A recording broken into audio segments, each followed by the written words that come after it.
No wonder I got cheated out of all them freaking coconuts all these years, right? About telos, but you're using an idea, telos, that makes no sense if there's no God. What the fuck is telos in the world as a principle when there's no God like I'm talking about? Is there anything that you talk about as such? You mean divorced from theology? Yeah. Welcome to Jay's Analysis. As everyone knows, I've been trying for a long time to get some high caliber people on here to engage in an actual intellectual level debate about Darwinism, the existence of God, theology, Roman Catholicism, whatever. And so Mr. Robert Taylor has joined us today, and he says he's got the knockdown argument, and he wanted me to do a live stream, and I said, okay, we can do it. So I don't know what his argument is. I have a rough idea of his background. I'm going to let him tell us exactly who he is, where people can find his YouTube channel or whatever he wants to promote. And so, Robert, tell us about you. Do I start? I was raised Catholic. I'm not a active practitioner, so I don't go to mass or anything like that. But thanks to you and some other people in the sphere, I've had my interest reignited as of, I think it all started around the election time is really when it, Pizzagate and things like that. Those things are really, you just start to think to yourself, if people hold the symbols, these old Babylonian symbols and things, so if they feel like there's so much power in it, and there seems to be some connection between their power and this interest in these kind of symbols, then maybe the opposite is true as well. Other than that, I'm the creator of a show called Praxeology. It's on YouTube. We've been interviewed by Molyneux back a few years ago. It's not an active channel anymore. It's we've all kind of moved on to other things, but it's there for anybody that wants to learn economics and more broadly the science of praxeology, which is really what the show is called. I don't know if you're familiar with praxeology or not. Roughly, I think so. Okay. So I don't have a degree in economics, but I have been a visiting, professor or teacher in different universities around the world to teach praxeology. This is basically, there's basically only one degree. It's in Spain, as far as I know,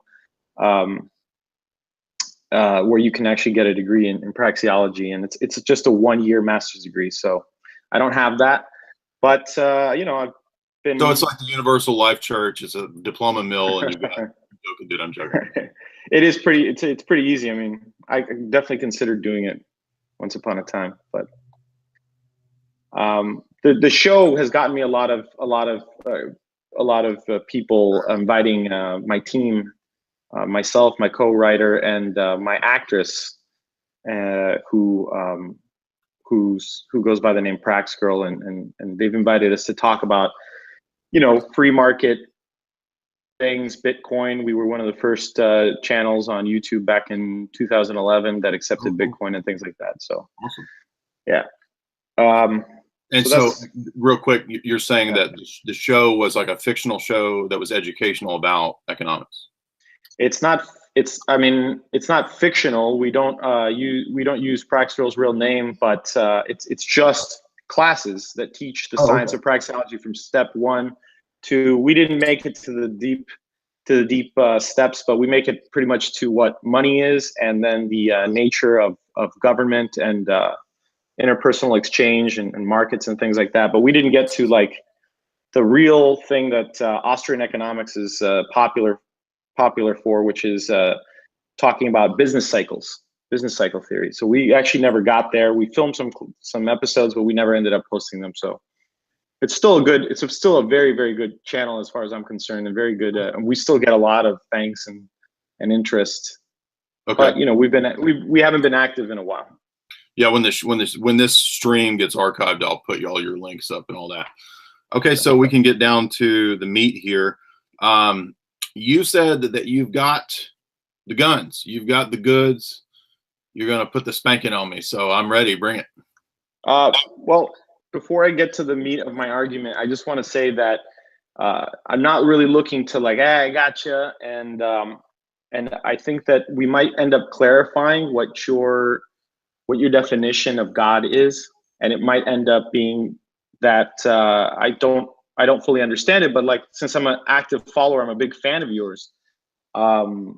You might have an opportunity to clarify because I don't get it, but from what I understand from your belief of God. Well, hold on. I appreciate you being cool like that, and that's fine. You're welcome to say whatever you want. I don't mind.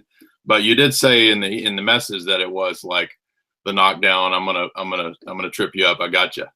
Sure. Yeah. So okay. Here we go. So if God is an acting being or entity of some sort, he cannot be logically all powerful. And the reason for that is because action implies scarcity, and an all-powerful being cannot lack something.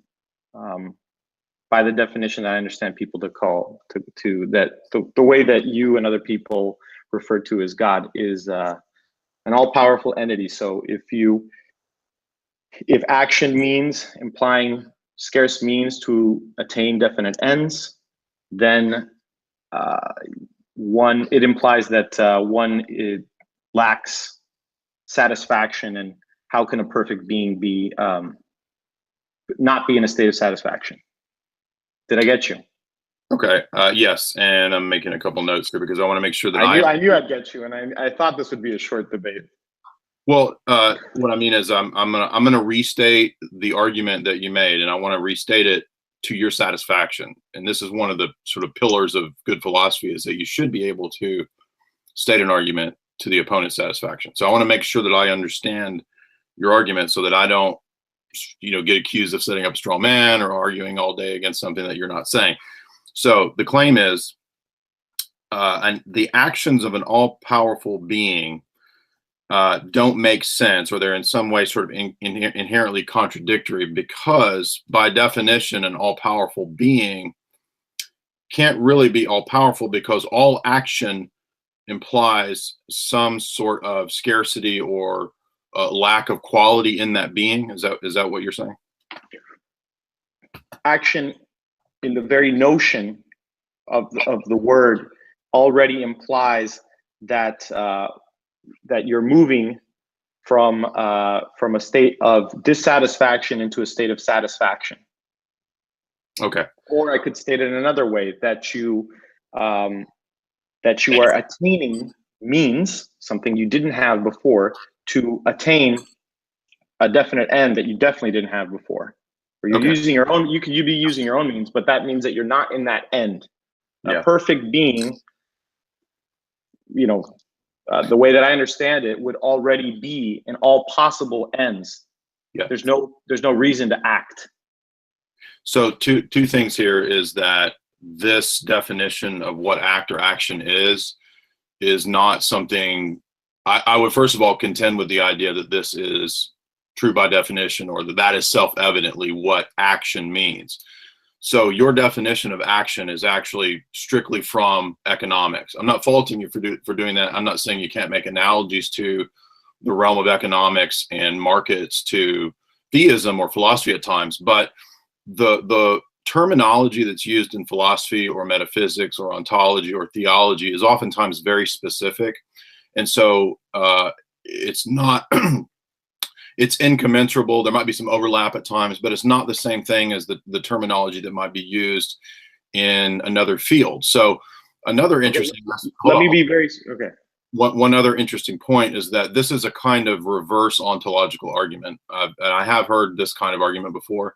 And so it also relies on a bad argument from Anselm, and Anselm in his Proslogion and other works. He gave this argument for that God by definition is a perfect being, and to be perfect, he must have the quantity or the predicate of existence. And so if he doesn't have existence, then it denies the existence of a perfect being. And we all agree that there's such a thing as degrees and grades of perfection. Now, I don't make the ontological argument, and this is interesting and fun as a kind of reverse ontological argument that, again, is very Western in its adaptation. It's kind of like an atheistic ontological argument that's made in the realm of economics. And I would say that really it's first and foremost a misunderstanding of the term act or action. Well, so let me try to use it in the terminology I understand that you use. The statement human action or action is purposeful behavior it's a synthetic a prioristic statement, proposition. Okay. That actions have purpose is a synthetic a priori? Yes. Yeah. Do you believe in synthetic a priori? Sure. Yeah, I'm familiar with it. You do? Mm-hmm. No, as I understand it, and I'm not, because you said that you study transcendental argumentation. Correct. Which is this Kant thing, right? No. And Kant uses transcendental arguments, but transcendental arguments have been around since at least Aristotle. Okay. And my understanding, you're asking a specific question: are there synthetic a priori claims? That was one of Kant's objections, and I'm saying yes, there are. Oh, yes, there are. Yes. I get the feeling like you're going to tell me that your proof for God is a synthetic a priori. Synthetic a priori claims are an attempt of Kant to raise questions that Hume asked. Originally, Hume asked these questions about metaphysics. He says, we can't do metaphysics anymore. So what Kant does is that he comes along and he says, how can we ever justify a synthetic a priori claim anymore, given Hume's skepticism? So Kant says in his Prolegomena to any future metaphysics that we can't do any more metaphysics after Hume. He says Hume killed metaphysics. That's the whole point of that book. And so transcendental arguments, though, themselves have a life outside of Kant. It's just that Kant at a certain time was trying to work with certain versions of that. But there have been many modern proponents of transcendental arguments that don't necessarily directly have anything to do with Kant. P.F. Strawson, I think, is an Oxford or Cambridge philosopher. He works a lot in transcendental arguments, and it's not really, I mean, it has some bearing on Kant, but it's not directly related to Kant. Anyway, so synthetic a priori claims have to do with claims about knowledge of the external world. And how can we reconcile the a priori realm with claims about experience? And the claims of the Enlightenment skeptics was that you can't.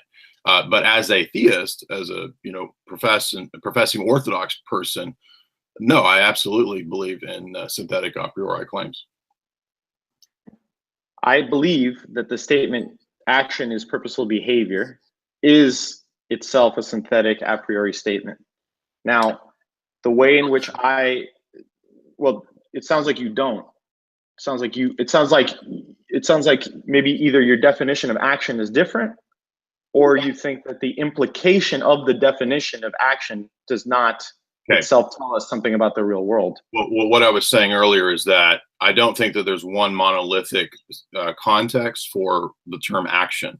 There might be many senses or ways in which action is used. Hold on. So, for example, action as it pertains to the fulfillment of human happiness, something like Jefferson or Lockean ideas of what it is to be happy. That's not necessarily the same thing as a metaphysical claim, say, out of Aristotle about being and action, or God and the world and God and action. Now, you're seeming to say that there would be no actions on the part of God unless God lacked something and he wanted to have some kind of personal fulfillment. We would say that that's a kind of that's a misreading of anthropomorphism. We don't believe that God lacks anything or needs anything or anything like that, but rather that the whole purpose of creation and redemption was just simply the outflowing of the goodness of God. It's not a lack on the part of God. And I mean, even humans can do this. Humans can do a good action conceivably without any expectation necessarily of return. So I don't see how, even if I accepted your definition, I don't see how just because there's action at time that seeks some sort of personal satisfaction, that requires that all actions are thus defined by that. Well, what we can do is we can try to negate. So you've offered some negations of my definition of action, and I think that they're self-defeating, and I'll explain. Okay. I'll explain why. When I talk about action, I'm talking about something that aims at a definite end, and so it seems to me that in order to aim at a definite end, you have to first not be in that end to begin with. So you're lacking that end. Now, how is an altruistic action, which I don't believe in, by the way, but how is an altruistic action not lacking the end that it's aiming at? Okay, so what we're asking here is a question of ultimately telos or purpose, and you're coming from a kind of libertarian. How does an action lack causality or teleology? Okay, I'm not saying that any action has. There might be proximate. Okay, medieval philosophers have asked this kind of question. So there might be a proximate end, and there might be like a long-term end in things, and that really relates to whether or not we're only here in the now, or whether there's also an eternal life or life beyond the grave.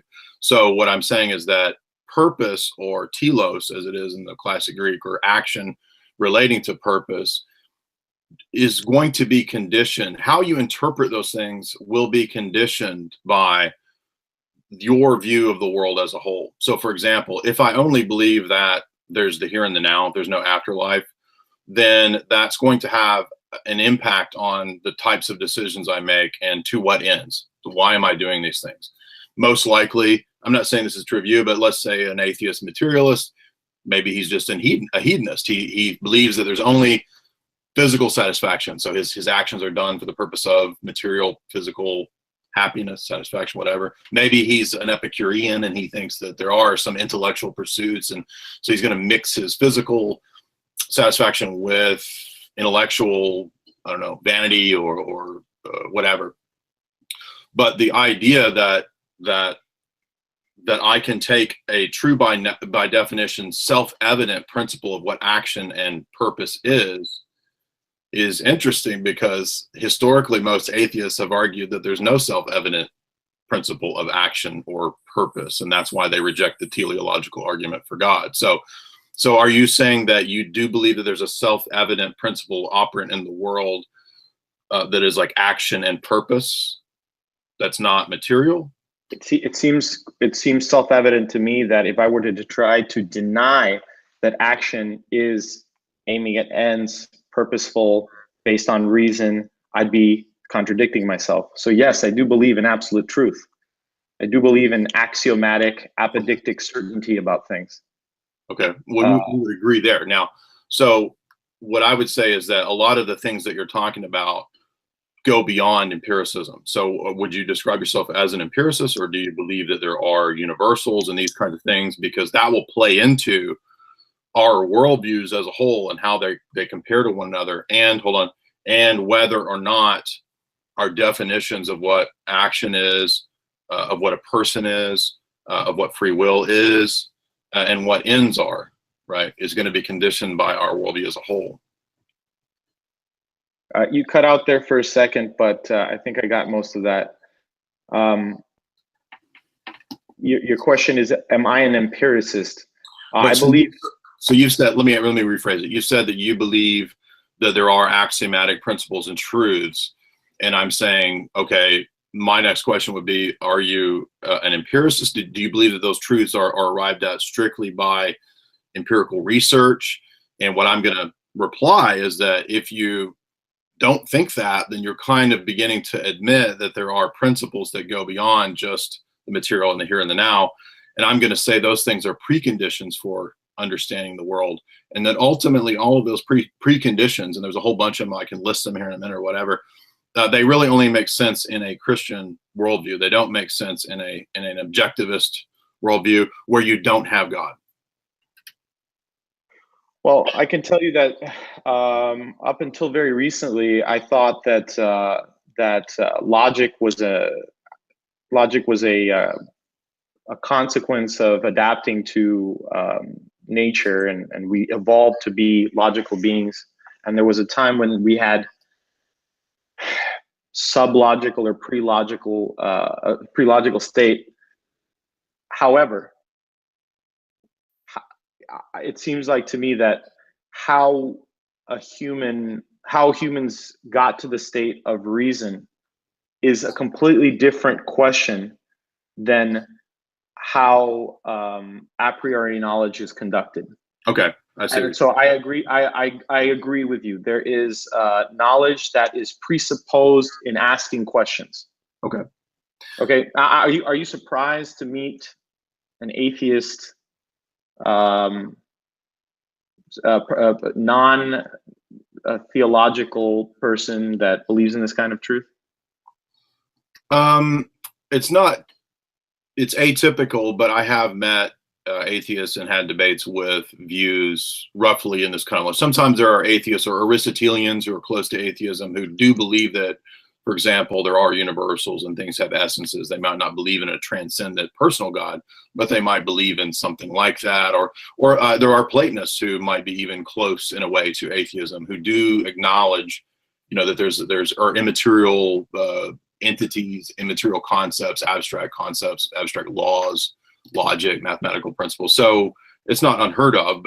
I would say the smarter atheists move in that direction, absolutely. But let's come back to action, because you're saying in the previously you felt like in the evolutionary process we kind of adapted this principle of reason, and then you're kind of more open to the idea that maybe it's not just an evolutionary adaptation or not just a social construct, that we have these laws and principles and immaterial concepts that seem to traverse space and time and cultural specifications.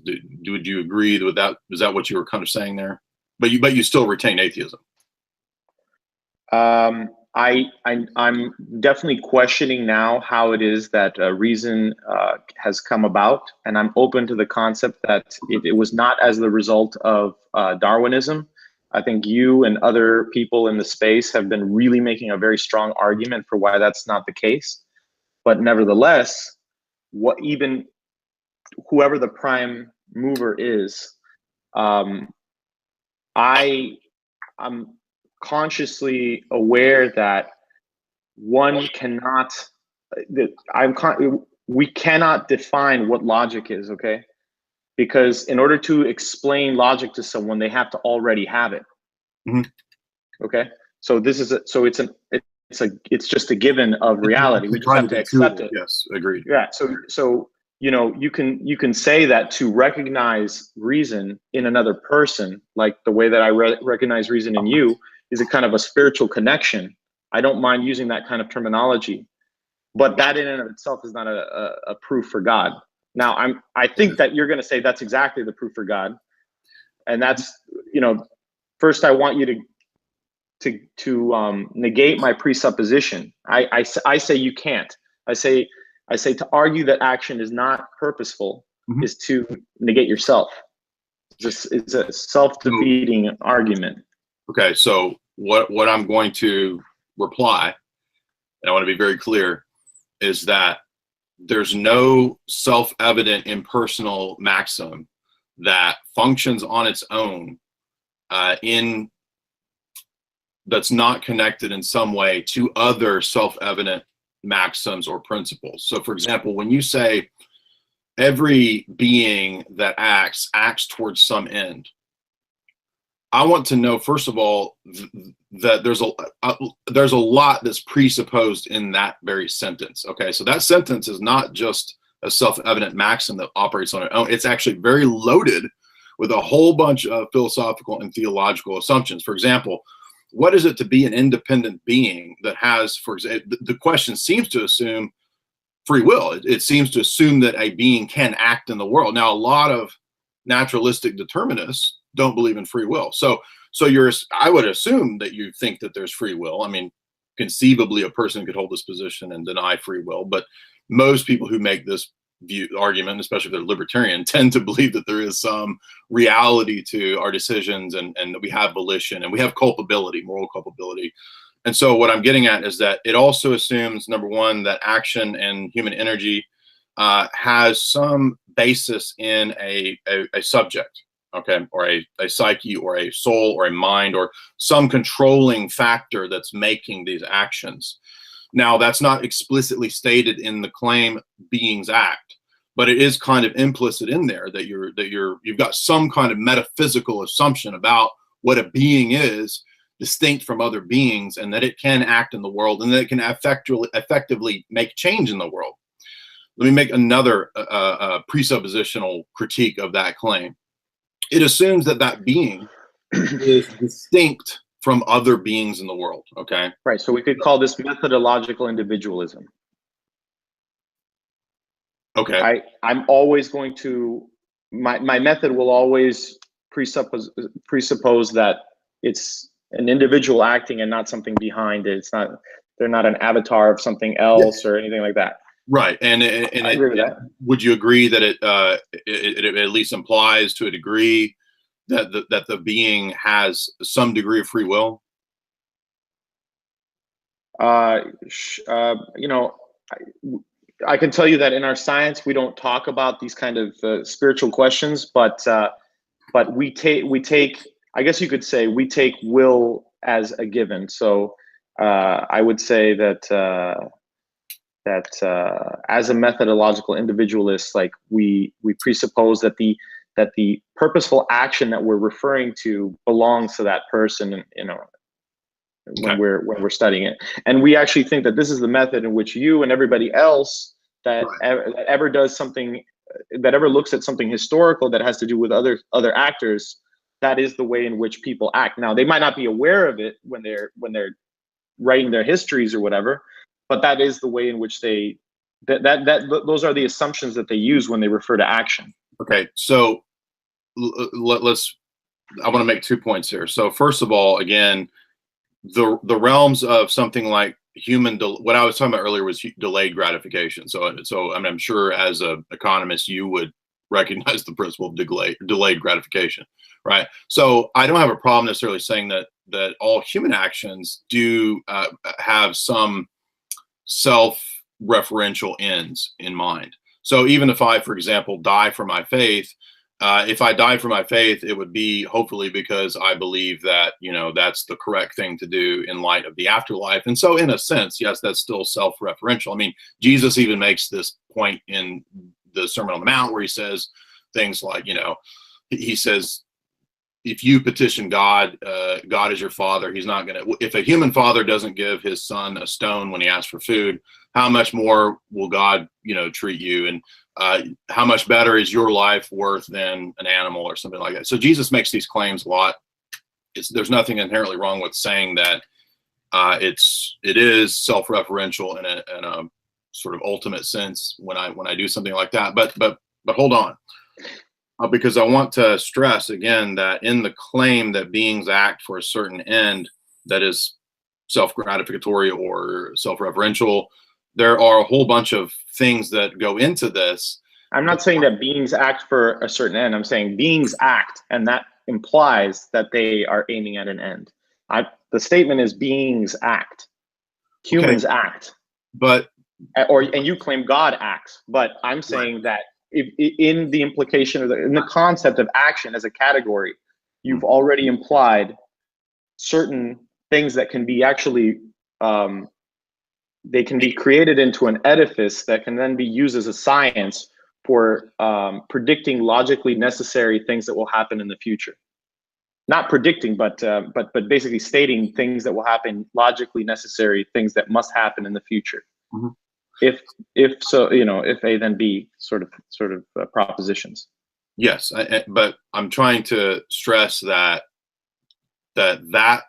phrase or that claim, it does not operate on its own outside of a larger context of a worldview as a whole that makes sense of all of these disparate things or aspects that make up the phrase. So, for example, again, okay, act, being, purpose, let's just take those three. Those are very, very loaded things, okay? And I understand that in the praxis of economics, You don't go into the questions of what being is. You don't go into the questions of telos itself. Right? Well, we do in praxeology, which that's why I said that I'm not an economist. I'm a praxeologist. Okay. Just telling you, because we actually do spend a lot of time in epistemological questions when it comes to economists. Don't economists actually think that economics is a science that's very akin to mathematics, and it allows them to predict things that are going to happen in the future. Predict. We don't think that economics is a science of prediction. We actually think it's an analytical science that is built off of axiomatic truths, and it does no prediction whatsoever. Okay, so I just wanted to tell you that too. Okay, forgive my misstatement and misunderstanding there. So let me put it this way: in each of these claims of being, act, purpose, even if your study does delve into the epistemology and the certainty of it, those are also loaded metaphysical claims. And so metaphysics is, although not unrelated, it is still a little bit of a different discipline than epistemology. So I don't have a problem talking about the certainty or the epistemic questions of that phrase, but I'm trying to stress a point that you asked about presuppositions and preconditions of knowledge. And I'm saying that it also extends into the realm of metaphysics. And when you talk about beings, when you talk about will, whether you deny free will or whether you accept it, when you talk about telos, these are super duper metaphysical terms. That's their origin. Telos is out of ancient Greek philosophy and the ideas of purpose, right?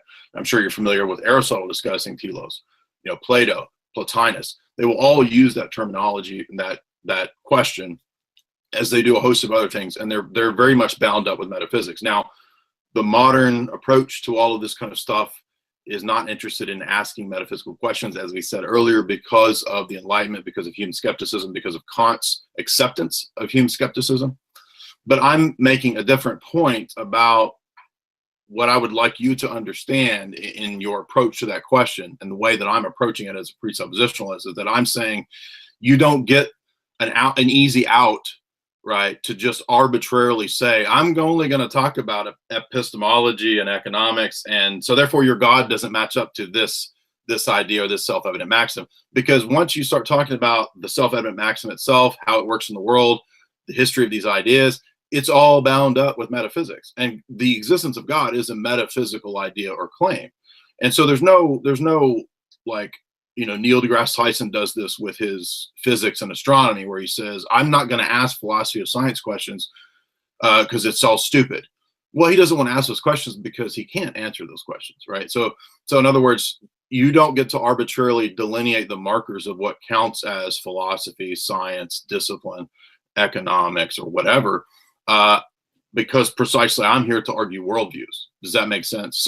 So act, being, will, purpose, these are philosophical terms, and I'm going to tell you that they require of the rest of a worldview to make them coherent. I don't think you can start with a self-evident example of act as if everyone has this same conception. Everybody in economics, you might be able to demonstrate that in economics, that is like the preeminent across the board way to understand action in the world on the human level. But in theology, it's different, not because I can't answer that question, but because God is not a human. So by definition, the way we view God is that he's known not as a being, not as an entity like other entities in the world, but he's known because he's revealed himself. So it's a different category of being than the realm of human actions. Now, there might be parallels, right? So for example, now I have a question. Has he revealed himself through something aside from humans, or has he revealed himself through humans?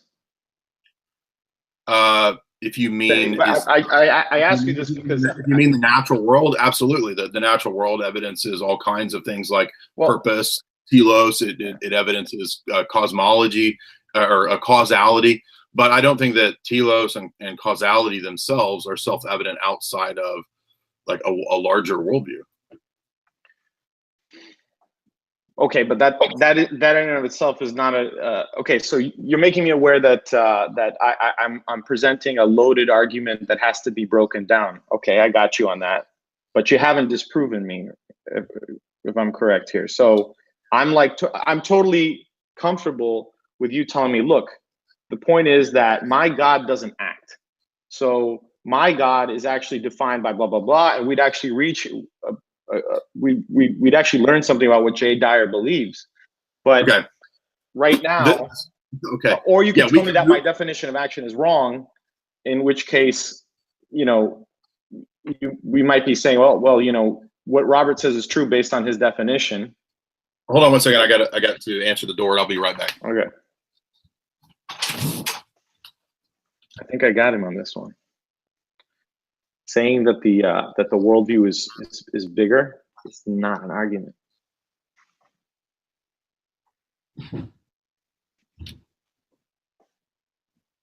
But I think what we're going to find out is that Jay. Actually, I had to order answers to your unanswerable. I had them sent right away from UPS. Go ahead. What were you saying? You think what we're going to find is what? I think what we're going to find is that I don't think I'm going to obviously convince you that God doesn't exist, but I think what we're going to find out is that your definition of God is something that breaks down when you say God, when you say things like God reveals himself, implying that he wasn't revealed before, he desired to be revealed.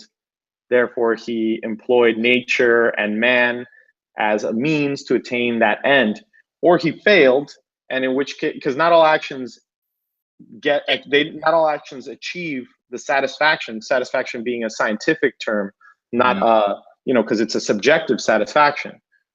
One starts in a state of dissatisfaction, and then has to be able to imagine a world in which the conditions are different. And then they have to be able to believe that they can achieve that end by employing means. If you've got those three prerequisites, then action, then a person engages in the action. But I think, again, like when you say a word like reveal, what I think as a praxeologist is he acted, and so right there is like we're gonna have to deconstruct a word like revealed. Not that I want to get into. This is why what I was trying to stress at the beginning was that certain disciplines might have an analogy, okay, but an analogy is not the same thing as equivocal statements, right? So in other words, we can be equivocating here, where we take a term from one discipline and we equivocate in another discipline, thinking that the way it's used over here is exactly the same. And what I'm saying is that it's a fundamental of our theology, and you have to understand that our system is a whole. So it's like I believe this is Eastern Orthodoxy that you're talking about. Correct. And I believe that the way truth works is more like coherence theory, right? So what I'm hearing from you is something like what's called classical foundationalism, the idea that, like in the Aristotelian or Thomistic sense, there are these self-evident maxims out there. Everybody kind of knows these things, like, basic laws of identity, modus ponens, laws of logic. These kinds of things are kind of intuitive and they're self-evident. And when we apply those building blocks to understanding the world, we can arrive at a kind of scientific certainty about X, Y, Z. I don't believe that worldview, right? So I believe something completely different. I think that worldview has broken down. And in fact, the classical arguments against theism from people like Diderot and Voltaire and Hume, they have shown that approach is no longer sufficient. So we would hold to the idea that paradigms are the ways that people interpret things. So in other words, there's no brute facts in the world. There's no such thing as a brute fact, because when you interpret an earthworm, when you interpret this or that event, it comes to you through the lens of all of your previous experiences of earthworms and money and math or whatever. So, and that's inescapable for any human being. So for us, like, there's a famous book, Structures of Scientific Revolution, right, by Thomas Kuhn.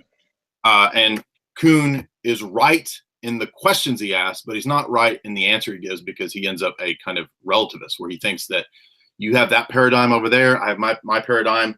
These are never overlapping, they're incommensurable.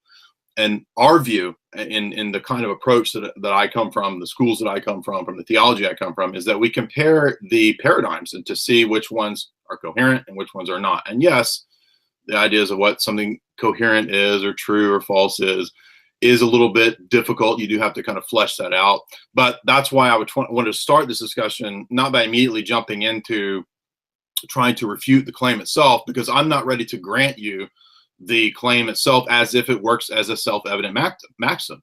And it may work in the world, right? You may be able to prove things, and I would laud you for that. I believe the laws of logic work in the world. I believe mathematics. I believe what classical foundationalist epistemology thinks are self-evident maxims. I do believe they function like self-evident maxims. But what I'm saying is that if somebody comes along and asks the question of how do you know that this is universally true given the limitations of your finite empirical experience, you can't answer that. And that's called the problem of induction. It's the question that Hume raised. It's called sometimes regularity in nature, right? This is the same idea. All science is based on the problem of induction and regularity in nature. And I'm saying that we know nobody has solved this. You can look at William Van Orman Quine's famous essay about blue and grue. He's a famous philosopher in the empiricist tradition, that you can't demonstrate that the future will be like the past to prove a universal, because it assumes the thing it's trying to prove. Therefore, there are no self-evident maxims outside of a worldview as a whole that gives a coherent basis for how there could be things like universal laws, mathematical entities, logic, etc., that function in this regular way that aren't material. Does that make sense? To construct the worldview would require the presupposition that you've accepted logic already. So, okay, no, I don't agree with that.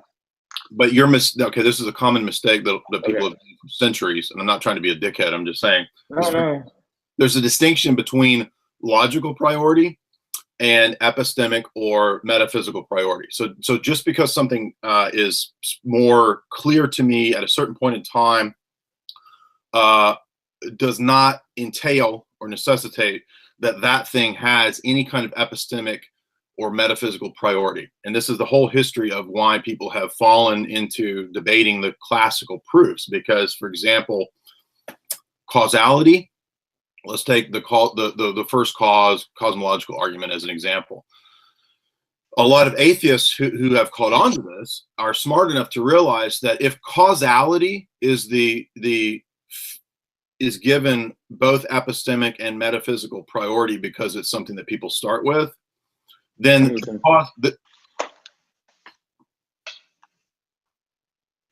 getting dark in here. Then causality actually kind of takes on an epistemic or a metaphysical priority over the God that you're trying to argue for is ultimate. Okay, right? let's pause right there. So this statement that you're saying, can you repeat that one more time so that I can understand what you're saying here? So many atheists have caught on to this problem in classical apologetics, as it's sometimes called. And a good example would be the cosmological argument. So the cosmological argument actually fails because what you tend to argue from that view is, oh, everything has a cause. Causality is therefore universal, and so it must have some first cause. And I'm saying that that's a bad argument, because not only is it fallacious, it's inherently in itself as a non sequitur.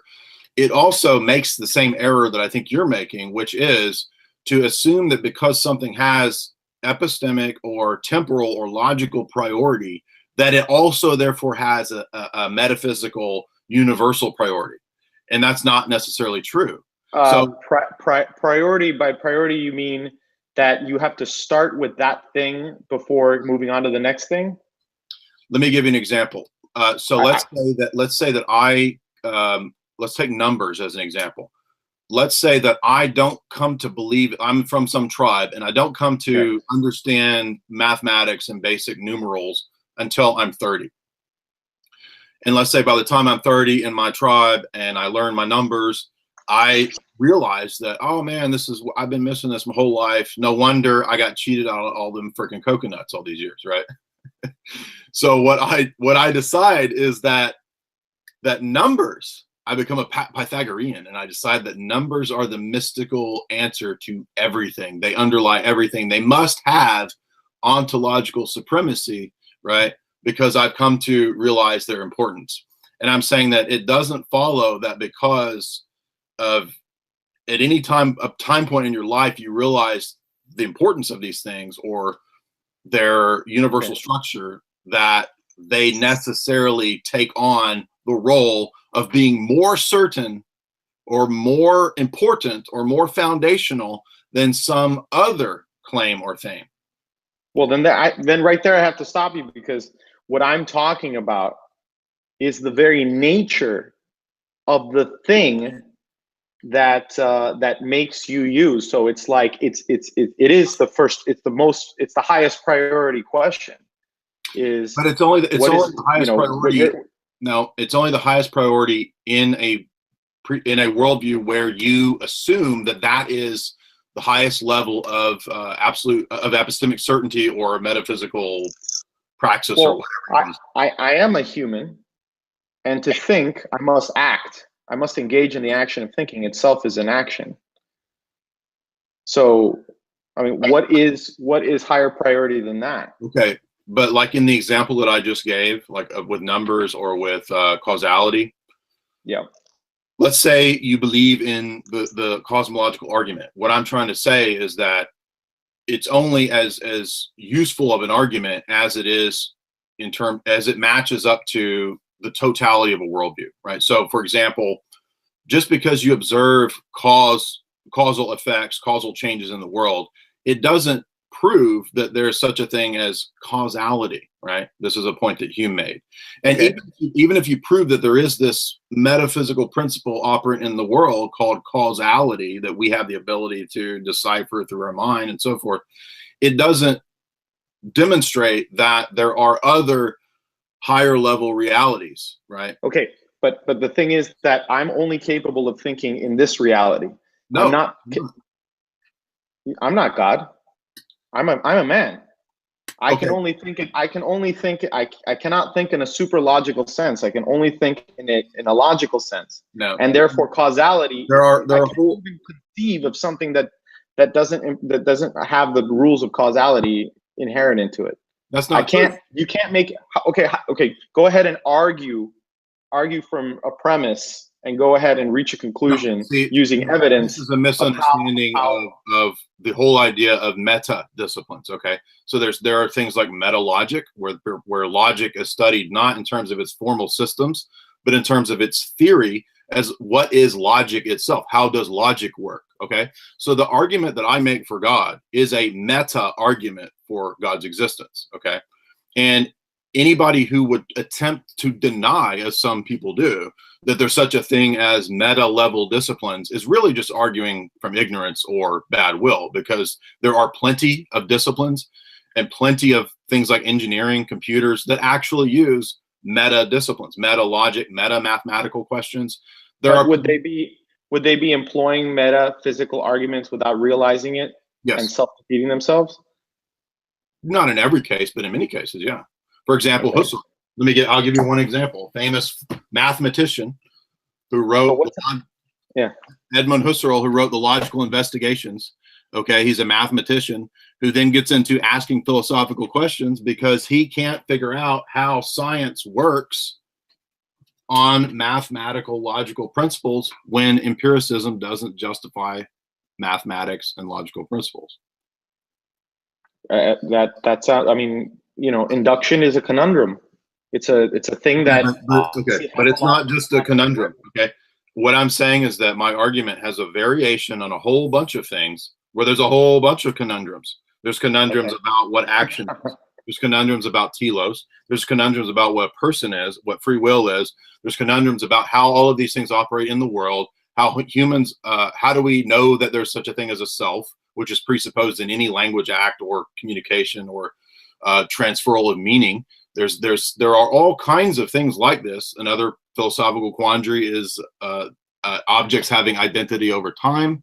All of these things are presupposed all of the time by all of us, especially in highly advanced technical disciplines like science, engineering, mathematics, metalogic, whatever, right? Gödel's type questions. Gödel gives a mathematical version, a meta question version of a transcendental argument. I'm not saying he's a proponent of the transcendental argument for God. I'm just saying he looked at set theory and he gave a mathematical argument for that ends up being the same form as a transcendental argument. So my argument is not that, oh, I have to go back to like one single transcendental and fall back on that. What I am saying, and get this very clear, is that I'm saying that all of these things that are presupposed in any action of knowledge, learning, science, the world, whatever, they could be how humans are so constituted to understand things within time and space. This is a very fascinating one that Husserl. Pause right there. You're saying all presuppositions in arguments about science, faith, and anything else. And then what was that next part? I'm going to give you a list of common areas that are called transcendentals. Okay, and that means that they're areas that are not empirically verifiable, but are still provable. Okay, so this is a big part of my argumentation. Okay, just pause right there. So they're provable. They're provable through logic. Absolutely. Through a prioristic logic. Yes. Okay, so they're synthetic a priori statements. Not all of them, no. Some of them are analytical a priori statements. That's just a tautology. Well, no, because actually, when we get down to the questions of the ultimate authorities in our worldview or the ultimate foundations, there's going to be a level of circularity, and so that's why our position is coherence theory and not classical foundationalism. We recognize that at the ground level, anybody's worldview will be circular. Even the classical foundationalist who rejects ultimate circularity. Right. Even their worldview, we say, will be circular. You're going to have to rely on something that is equal to or isomorphic with the thing that you're trying to prove. That's kind of what Gödel's set theory was about. So since we haven't, I guess you're not giving it to me yet. You're not taking down my whole argument or whatever. But I would say that. But to take down your argument is essential for my position to show that it's loaded. And then I will deconstruct your argument. Okay, I understand. So to add some context to my argument, I don't see any I guess you could call you could say that there's a circularity in the argument in that I don't have a justification for logic, right, or a way to prove it. Right. I don't have a justification for reason or where it comes from or how you can divorce it from action. Right. Or likewise, how you can divorce action from reason. They're kind of the same thing. To say that an action is rational is to enter into circumlocution. It's to say the same thing. All actions are purposeful. Purposefulness implies reason. That's why it implies a will. But I can't explain what a will is. I can't explain what reason is. I can't explain what logic is. So I guess you could call that a circularity. I call it just a given. It's an assumption in my argument that can't be argued against, because to argue against it is to find yourself in a contradiction. Correct. That's what's called a transcendental argument, and that is okay. I didn't know I was engaging in transcendental arguments. Yes, that is a transcendental argument. Great. And so let's give a context to this. That's probably why I wanted to debate you, is because I heard stuff that sounded like I could. So for listeners, just for the sake of context, this will help some people, I think. So when Aristotle was, for example, arguing in his metaphysics, there's a famous section that I point to a lot where he makes a transcendental argument. And for most of his logic and his metaphysics and his analytics, he's not making transcendental arguments because he's not dealing with people that ask that kind of question. But when he comes up against the sophists, who are the relativists of his day, the sophists say, oh, that's all well and good, Aristotle, but what do you do when somebody comes along and challenges the law of non-contradiction?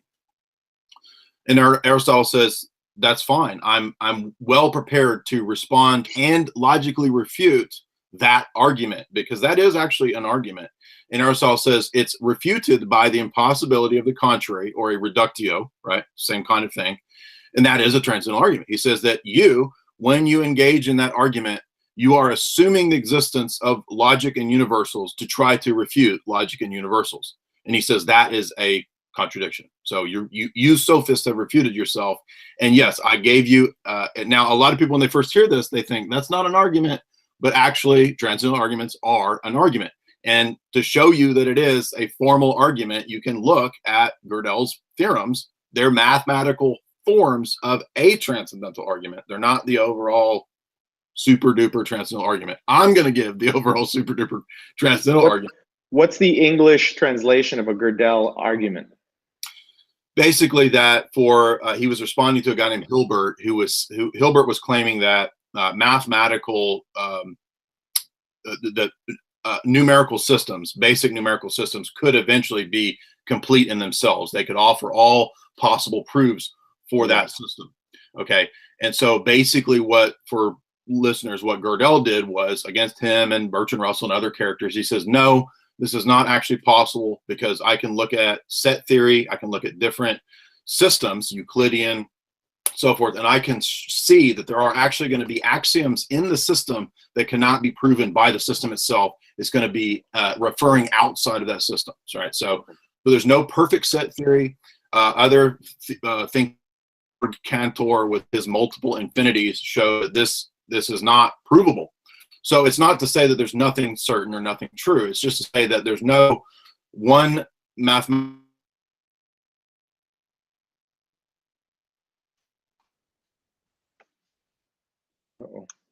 like a paradox, like this sentence is false, right? Same kind of idea. Excuse me. There's a God. Now, a lot of people, for example, this is just a side note, will take issue at extending this outside of mathematics. Number one, I just gave you an example from Aristotle where it's extended outside of mathematics in terms of basic meta-logical questions with the sophists.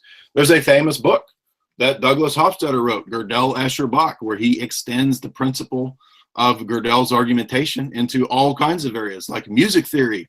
Now, we're not going to get into music theory, but I'm just simply making the point that there are a bunch of different things that are transcendentals. I'm going to list some for you. That objects have identity over time. This is a classic philosophical question from Plato all the way up to Hume and even today. That there's the thing called induction, that the future will be like the past. That humans have the ability to decode things in beginning, middle, and end in time, spatio-temporal relations. This is a question that Husserl responded to Kant about synthetic a priori. There are issues of the self. The self is presupposed in all this, the existence of the self, right? We could think of many, many more things like rights. That's Bernard Williams. Who? I'm just trying to remember everybody that covers these topics. Which topic? Problems of the self.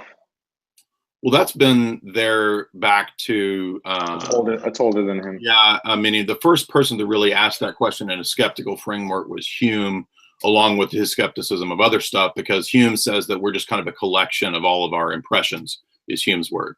He says, so the self is not really an immaterial, self-existing subject or psyche. It's just basically we're a camcorder that's recorded a bunch of impressions. So that was his answer to what the self is as a skeptic, right? So the reason I refer to Hume is not because I'm an atheist, but because Hume was more consistent than all the other atheists. He logically followed through on all these things, right? But that's a different question. So there's other transcendentals, the idea that we have knowledge of the past. That's a transcendental. It's not immediately empirically verifiable. It's assumed, right? And you can't use something like a videotape of the past. That doesn't count because that's still the present. That we are separate from the external world. Right? This is a very basic philosophical question that some philosophies and religions actually deny. We're not separate from the external world. Hinduism, right? All these kinds of monistic views, solipsism, those all deny that very basic philosophical question. And none of those things, the idea of rights, that we have rights, that's not something that you can demonstrate empirically. It's something that I believe is true, and you can show it, but it really only makes sense within a worldview where there are persons that have a will and have a mind and have the ability to choose this thing or that thing and to act in the world, right? So in other words, it comes in the context of a holistic worldview that I believe is coherent. It may not solve every single question, but it's far more coherent than anything that you would find in the atheist worldview. And that is the argument is that all of these transcendentals together constitute and there's a bunch more, they constitute one giant difficult thing that in the atheist worldview is complete nonsense and contradiction, because the atheist will use all of these things that only make sense in atheistic worldview. And you say, well, what if I'm a Platonist? What if I just believe there's all these transcendentals, but there's no God? The only way that all these transcendentals work together, right, is if there is a personal logos that makes sense of all of these other lower level logos, or what we call logoi. Does that make sense? Yeah, I feel like you're teasing. You're teasing the answer to why your worldview is correct, but I'm going to guess that you're going to say I can't say it in one sentence, right? I'm going to say that outside of my worldview, you can't make sentences at all. Outside of my worldview, you can't make sentences at all. I got that, but that's one transcendental argument, not the transcendental argument. No, that's it. It's an then I just made the same argument. So what are we disagreeing about? How did you make the same argument? I said that to deny that action is purposeful behavior is to enter into a contradiction. It's effectively the same argument. It's like it's saying that to deny action is to employ means, make an argument to attain definite ends, convince me that action doesn't exist. It's you're entering into an action in order to. And I already responded to this by saying that one's worldview preconditions what we interpret action, being, will, and telos to mean. Let me put it this way. So you're not. But I just want to be clear here. So you're not defeating my argument or disagreeing with it. You're saying we're going to have this other conversation. So go ahead, make your case for why my concept of action is different, or excuse me, why your concept of action is different from mine. Okay, so let's take something like omnipotence. Okay, one might say that is the grandest idea that I'm trying to illustrate that what we mean by these terms and these words, it's inescapable that it's conditioned by the belief system that the person has. So I've responded to the. Yeah, but then I can just use a different word. If you don't like my word action, I can say jungle mongalism. I can just make up words. Listen, the point is not the referent. That's a semiotic question. That's different from a metaphysical question. So you're stressing something that is borrowed from economic theory, and you're trying to make me give an answer on my metaphysics is a different approach to what those words mean than economic theory. I'm not saying that there's not some overlap. There is some, okay? But let me give you an example. When we say that God is just, for example, okay, we don't mean that is univocal, that it has the equivocal, the exact same sense, right, as when the guy at the law court exercises justice. There's an analogy between divine justice and the guy at the courthouse doing justice, but they're not the exact same. They're not univocal. Okay, so let me see if I follow you. The guy at the courthouse is enacting what the society has agreed is the proper response to some crime once it's been tried in a court of law, and he's just enacting the conclusion that they've all agreed to. Whereas when God enacts justice, he basically puts into affect. He changes the conditions of the world so that they are aligned with what he has said is always correct or always good. We have a belief that's called apophaticism. So in other words, what that means is that any kind of term, and everybody in some way is apophatic.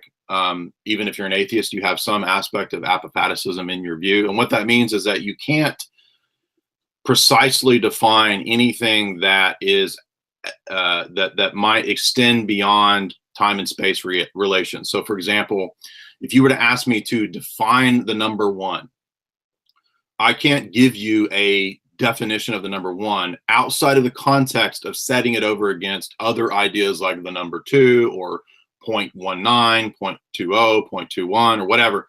The number one doesn't function as a self-evident thing outside of all of these other numbers, right? So if you were to ask, if we say, for example, you ask me, is God one? I say, yes, God is one. But that does not mean that there's an equal sense between the number one and God as one, okay? Because God is not, by definition, encapsulated, defined, or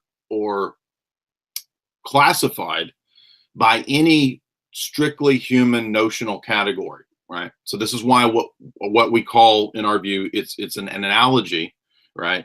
But it's not an analogy to what God is inherently in himself. It's an analogy to what God has revealed about himself. And I'm going to let me give you an example of how I could prove that between you and me. So when you message me, you are exerting human energy, right? And you are putting out effects in the world to convey to me that you want to have a discussion on this topic, right? So you are a person, I believe, and you have a soul and all that. And through your body, you extended through tweets and a challenge and so forth. And so I get some vague impression of the dude that you are by the things that you say about me. I don't know everything about you. I don't know your soul. I don't know your inner being, your thoughts, your history. I only know some vague things about you through created kind of analogies of what you've told me about you. Now, in our view, it's a little bit different with God, but it's kind of the same, right? And that's why it's an analogy. God is conveying to us truths about himself in many, many ways, not just through nature. It wasn't like he failed through nature, so he had to write a book.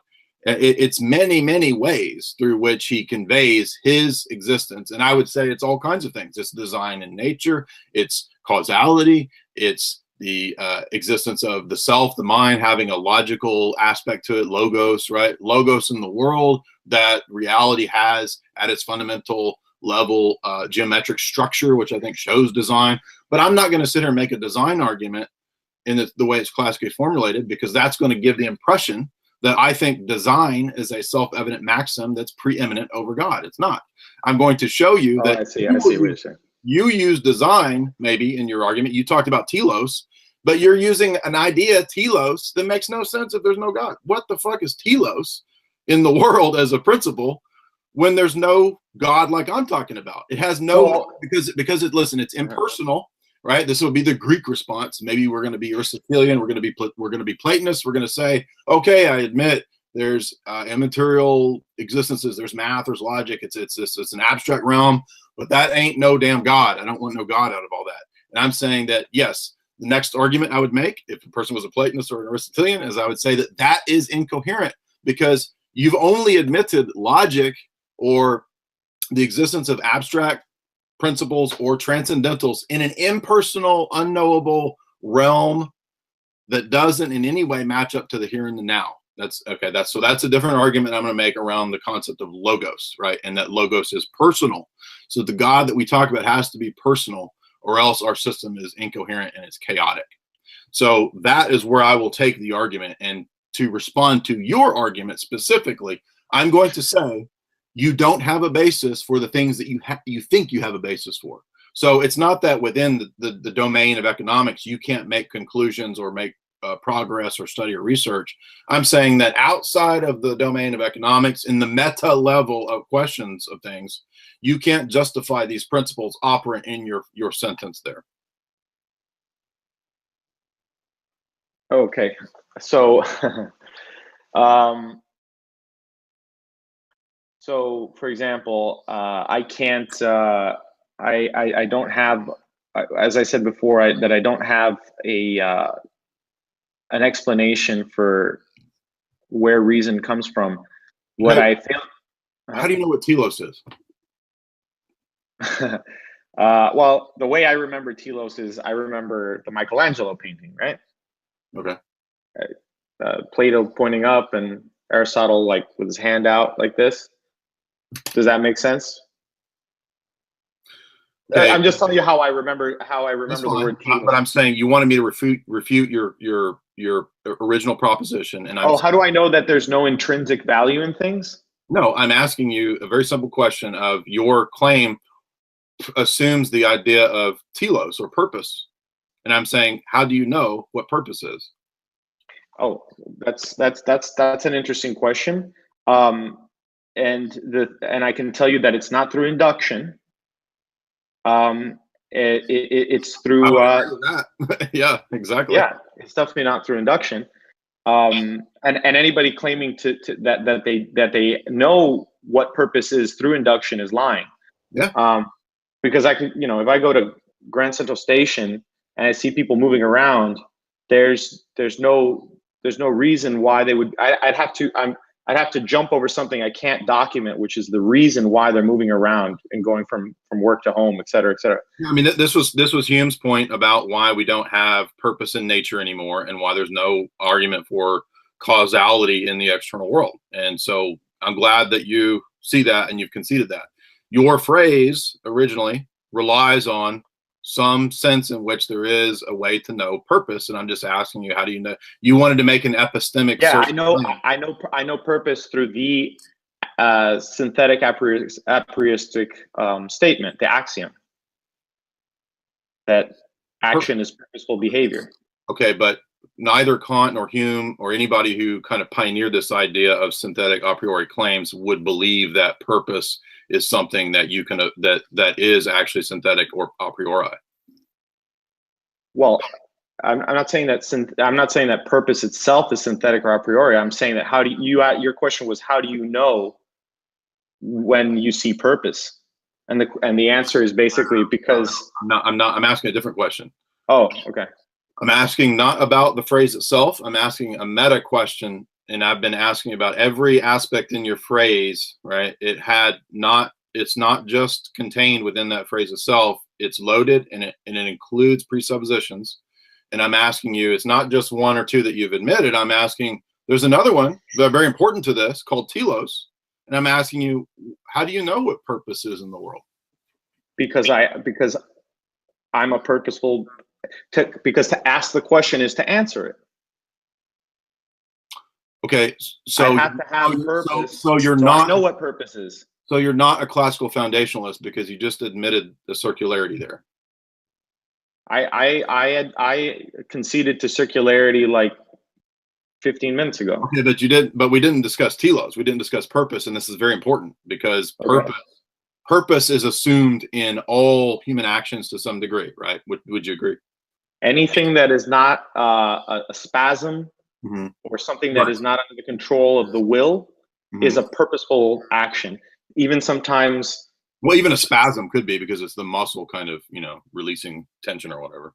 Well, let me be very clear. When I talk about action, I'm not talking about animal reaction. I'm not talking about spasms. I'm talking about anything where the human mind or the will can control and adapt to the conditions of the universe in some way. Agency would be it. So that's what I'm talking about when I talk about action. So I'm talking about all purposeful things. So on an atheist worldview, how do you know that there's such a thing as purpose that's operating in the world? By thinking about it. Because I asked the question, and that question itself answers itself. How do you know that it's operating in the world? So how does it become synthetic is what you're asking. As an atheist on a materialistic worldview, let's say, excuse me, you admitted there might not just be material. On your atheistic worldview, how do you justify the principle operant in the world, not just in your mind, but presumably in the world, of purpose outside of your own mind. I mean, you assume that other minds have purpose, right? But you don't have access directly to their mind.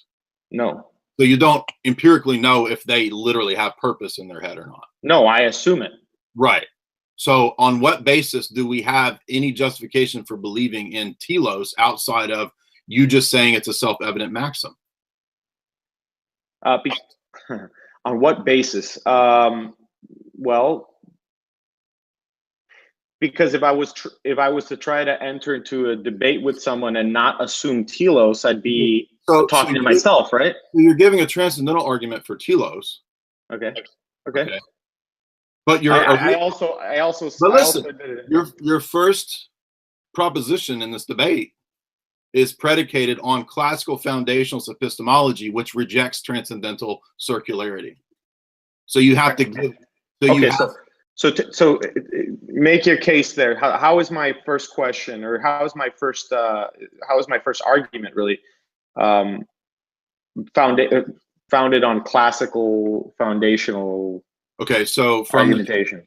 So post-Enlightenment, most of the Western philosophers who would make this kind of Randian objectivist style of argument, I'm not saying that you completely agree with Ayn Rand. I'm just saying that this approach in epistemology is generally called classical foundationalism, and it is the school of thought that believes post-Enlightenment that, and ultimately it's kind of what Aquinas thought too. So it's Western characteristically. Are you saying I'm Catholic? You were raised Catholic, so in a way you are kind of fleshing out this this classical sort of Thomistic view of things. And what I'm saying is that system relies on self-evident maxims and principles. Anybody can go look up what classical foundationalism is, and you'll see what I'm saying is true. And I'm saying that it's fine for certain types of things like studying mathematics or whatever, but it doesn't work when it tries to solve or argue meta-level questions. The existence of God is a meta-level question, especially in my worldview and the argument that I'm coming from. And so in order to try to engage in it, you end up rejecting classical foundationalism. And therefore, your approach is not going to work. That's what I've been trying to argue for the last 2 hours. It's going to rely on transcendental arguments, and so classical foundationalists don't believe in transcendental arguments. 99.9% don't. Okay, I guess I'm the first one that does. But then you'll have to give up self-evident maxims because telos doesn't operate outside of a context. Would you agree with that? That like if you come to the debate and you want to talk about telos, like telos, while it is outside of experience, you still learned about it through your lifespan, correct? I mean, unless you believe in like previous. Okay, yeah, go ahead. I'm following on this. So telos, I had to learn from someone. Someone had to present to me the concept of axiomatic truths before I could make the argument. I had to. Well, you might have as a. I'm not a brain in a vat, right? Right. As a kid, you might have told somebody in a argument or a spat or something. There's no purpose in what you're saying, and so you might have been engaging in using telos without knowing about telos. So I'm not saying that, but I'm saying that what? Oh, I see what you're doing. You're connecting two things that are separate from each other. My arguments. I see that you're trying to say that I'm making transcendental arguments which rely on telos, as you're calling it, and it relies on all the things I've been listing the whole time. Right. And you're saying that I cannot divorce the universal laws that govern action, as the science that I like to study lays out. You're saying that I cannot. Excuse me. Sorry, I'm getting a call. You're saying that I cannot divorce them from the. So you're saying that these axiomatic truths and this entire edifice that I follow cannot be divorced from the questions, the teleological questions and the epistemological questions that that underpin it. And I'm saying, and here's I guess, I think we're actually reaching something interesting here. Yeah. I'm accepting that I cannot resolve some of these foundational problems, and then I'm moving forward. And you're saying, hold on, You can't move forward. I can't move forward. Right. And I'm saying, and I think so. I think that this is now where the conversation has to as every atheist wants, he wants to have his cake and to eat it too. And this is well, really I'm not pushing forward. I'm not pushing forward because that wouldn't be fair to you. I'm willing to have this conversation. I think that most atheists, and by the way, I'm not saying that I'm very I'm not the best school person in epistemology, but I do like to talk about these things. So I'm not going to push forward. Let's stay right here. Well, I'm just trying to illustrate. I'm not saying this against you. I'm saying that let me be a little bit more clear. In many debates of this nature that I've had, what you tend to see, and this is a point that I stress in the apologetic argument, is the dual nature of atheism.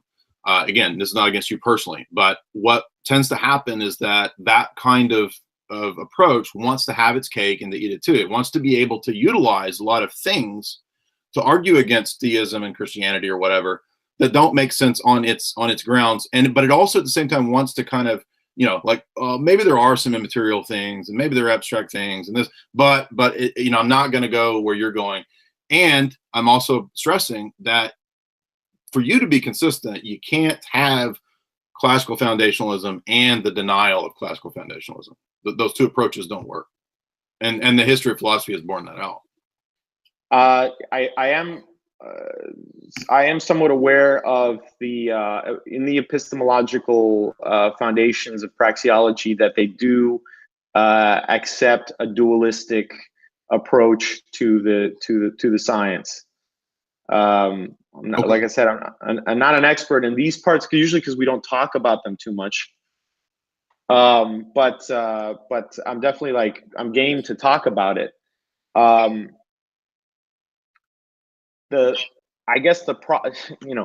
we could cut to the chase if you were just more accurate in your definition of what action is when you say that God has performed an action, or you said revealed, that's an action as far as I'm concerned. And what you need to clarify is what action means in the context of an omnipotent being. Okay, I've tried to stress already that for us, all the statements about God are in a degree a kind of analogy. So I've addressed your objection multiple times, but I think it might be unclear, or it might be due to unfamiliarity with our theology, which is fine. I don't expect everybody to be familiar with all the precisions of Greek terminology and Orthodox terminology, but I tried to give you an analogy between you and I and the Twitter messages, right? So I'm saying that when you acted in that way, you used human energy proper to your human nature to convey something about your hypostasis, your person, who you are. And I learned some things about you, but I did not learn everything about you. There's some what's called apophatic or unknowable aspect about you, because I'm finite. There's always going to be something apophatic about you, God, the world, anything. I'll never have an omniscient God's eye perspective, so to speak, of any object or person in the world. So when we speak of God, when we talk about God having love, or God acting to reveal himself, or God having justice, or whatever, we are speaking of terms that signify not what he is in his essence. We don't equate all those things with the divine essence, but only to specific actions or attributes. And so just as you might build a house, and if you build a house, I don't know everything about your essence, but I learned some things about what you conceive of a house to be, right? If you convey to me that you beat up some dude who was hitting on your girlfriend, then I have a sense of what you believe justice is, right? So I'm saying that for us, there is a revelation in Scripture, yes, and that because God is who he is in our view, he has the ability to do that. There's nothing contradictory in our worldview with God having the ability to reveal himself in that way. Before I respond to that, my headphones are about to die. I have another pair. Can you hold on Okay. 1 second? Sure. I'm going to use the restroom while you do that. Yeah. All right. Cool beans. Where were we? We left off on. You were talking about how I said classical foundationalism is not compatible with the admitting of not classical foundationalism and all these transcendental arguments. So, did you have a response to that? Well,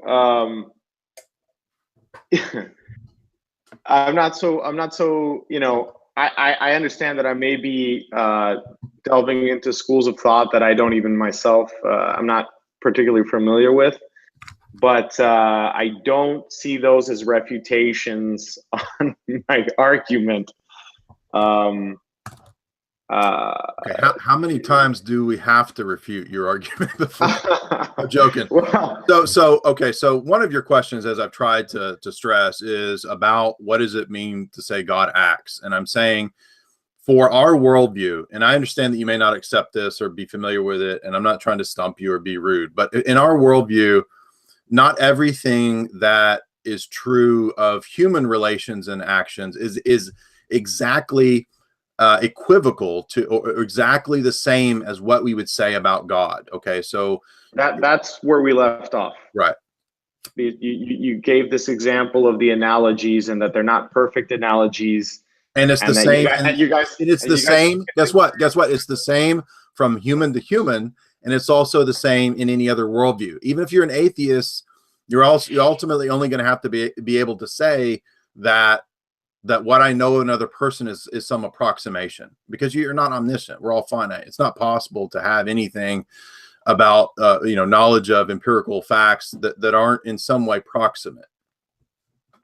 When I speak of another actor, it is approximate. Mm-hmm. But when I speak of the universal truths of action as such, it's not approximate. I agree. It's exact. I agree. And the only way to justify those universal claims is through some kind of transcendental argumentation. And transcendental argumentation doesn't work outside of the existence of God. And why is that? Because of what we said the last 2 hours, and because that there's no coherent way to justify or make sense of all of these different transcendental categories or preconditions outside of the idea of there being the God that we describe. So not just any God, not generic theism. Okay, so here's where here's basically my response to that. There may be things. Okay, science, any type of science, a hard science or a soft science like my own, helps us gain knowledge of spheres of knowledge that were once not open to us. They open up access to these spheres of knowledge that at one time were not open to us. So, for example, quantum physics is a new sphere. Well, I don't know. Okay. Bad example. I'm not sure I believe in quantum physics, but okay, I don't have a problem. Aristotle. Okay, you understand. I don't have any reason to believe that in the future there's going to be more spheres of knowledge tapped into using the different sciences, and maybe possibly even using religion. But just because I don't have access to those spheres of knowledge, or let's say there's a sphere of knowledge that you do have access to that I don't. That's a possibility, right? That still does not negate my proposition. My proposition is a logically true one, based on the definitions of the words. Okay, and that's why I call it. That's why it's a prioristic and axiomatic, but it's also synthetic because it tells me something new about the world, which is that problem that you said, where it's like, well, you're going to have an approximate understanding of somebody else that's acting. Yes, but at least I'll be able to identify what action, who an actor is and who's not an actor. And you're right. I may be tricked, and I might be in an avatar situation where I'm not actually talking to the person in front of me, but there's someone's puppet Maybe they're God's puppet. But the thing is that that doesn't negate the laws that govern that action, whether it's an avatar or not. Those things are true and true forever. But there's no other way to think about action without those laws. Okay. People assume them on a regular basis when they talk about anything historical, including yourself when you write your books. Okay, look. Do you believe that everything is proven the same way? For example, is the way that we would go about proving something like logic or something in the realms of mathematics, is that exactly the same as the way that we would prove something in natural sciences, biology, the way that we would prove something that relates to mechanics, engineering? No, we have the a priori and the a posteriori. Okay.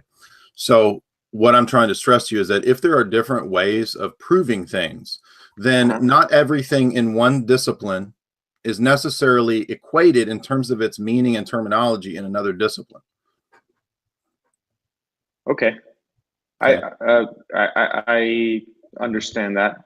Okay. So what you think is a self-evident claim about beings and acts that's applied to the human economic sphere is not fully equivocal. It's not fully equated with what we say about who God is and why God acts. And so the flaw in your position is to assume that that God acting is exactly the same as a human acting. And I'm saying, by definition, in our view, in our worldview, who God is and what he does and why he does things is not the same as why humans do it. I mean, as scripture says, God's not a man. He doesn't need things. He doesn't do things because he lacks. So you're trying to take a definition. Okay, so why use the word action? Why? What do you mean? Why use verbs that imply action? Why use conceptual explanations that imply this thing that he does things like you just because when God reveals things about himself, like if we take the notion of logos, okay, this is not strictly exactly identical to the notion of logic. Logic as a discipline is not equated to Jesus, okay, but we believe that Jesus he manifests himself in the mode of logos. Okay, that's one thing that we learn about God through who the logos is, according to John 1. But that doesn't mean that we believe that there's an isomorphic identification between what logos or logic is and who the person of Jesus is. So you're just confusing something according to the definition of one discipline and saying that every other area and sphere of life has to match up exactly to what that is. In our worldview, there's nothing inconsistent or incoherent about saying, because of who God is, that he's unique. He's different than that discipline. He's different than, there might be similarities in the way that he acts to a human action, but his acts, like creating the world, there's no human action that's equivalent to that.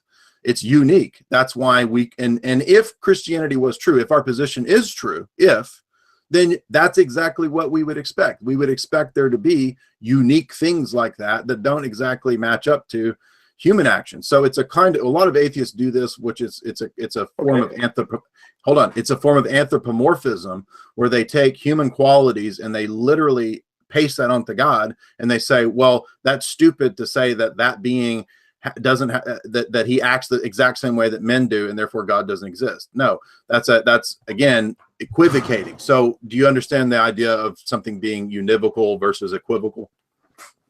Like univocal predication would be when I say something has the exact same meaning as something else, right? And so when we talk about God and analogies, we do not believe in univocal equivocation or univocal statements. We believe that they're analogous. They're similarities. And I was giving you an example earlier from human to human, that it's even in the human to human domain, it's still similarities. It's not a strict quote definition of who you are. If I collect together all the facts, the secondary qualities of who you are, that's not a definition of who you are, right? But you can be exact in how you are, right? You can have descriptions of secondary qualities, and this is the kind of thing that like Newton came up with, and these. There's no way to describe a person outside of their actions. There's no way to describe a person or make You sense can you can characterize someone, but you can't describe their character without talking about without referring to their actions. You should know this as a screenwriter. That's true, but what I'm no such making thing as a character without. Okay, I'm making a different point about what personhood is. Okay, so personhood is a philosophical, metaphysical concept, and I'm saying that to make sense of what personhood is, you need a worldview that encompasses transcendent realities like God and theology. That's how you can justify or vindicate in the most possible, the most logically absolute way. The highest realm of human possibility is through this kind of argumentation, through a transcendental type of argument. There's no other way to make sense, or you can't define personhood empirically or anything like that. Okay, so let's explore this some more here. So we say man is made in God's image. He's an icon of God. Okay, but that doesn't mean that every quality of humanity, I can't paste that onto God. That would be again, the error of what we say is anthropomorphism. Like God doesn't have hands and eyes. He's not walking around like, he doesn't learn new facts. So you're saying that God is found in the in the very conundrums of the things that we can't explain but we know to be true. Correct.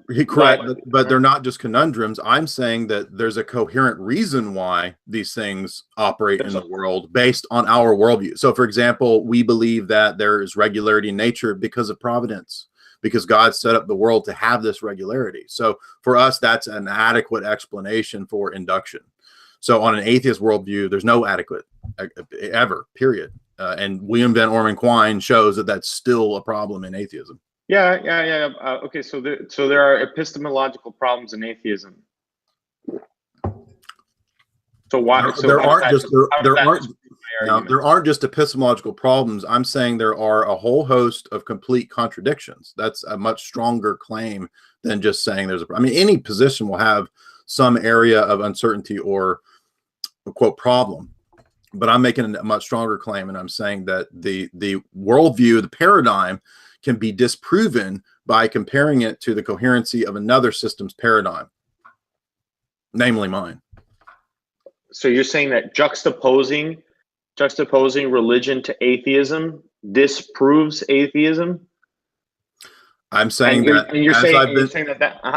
as I've been arguing this whole time, all of these different things that you're admitting are transcendentals in some degree, those things together, if you were to package them into a giant bundle, and we would say, here, I'm giving you this package, atheist, of transcendental conundrums or contradictions on your worldview, and I'm saying that they're not contradictions, they're paradoxes. No, there's a difference between a contradiction and a paradox, and many of these on the atheist worldview are contradictions.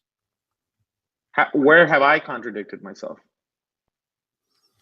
Well, I understand that you approached this with a premise, and then you said, well, I'm interested in learning more about what your argument is and how do you refute the specific premise. So you've kind of been back and forth whether you're actually arguing an atheistic position or whether you're kind of also admitting the possibility of immaterial objects. And I'm saying that, yeah, okay, I appreciate that. But the claim itself in your worldview, which is, as I understand, quasi-atheistic or something, it can't be justified. And I'm saying that my worldview justifies how something like that is even possible. How cognition, argumentation, logic, math, how any of that is possible, because there is an omniscient divine mind which contains all of these principles, right, that are not containable solely in the human mind.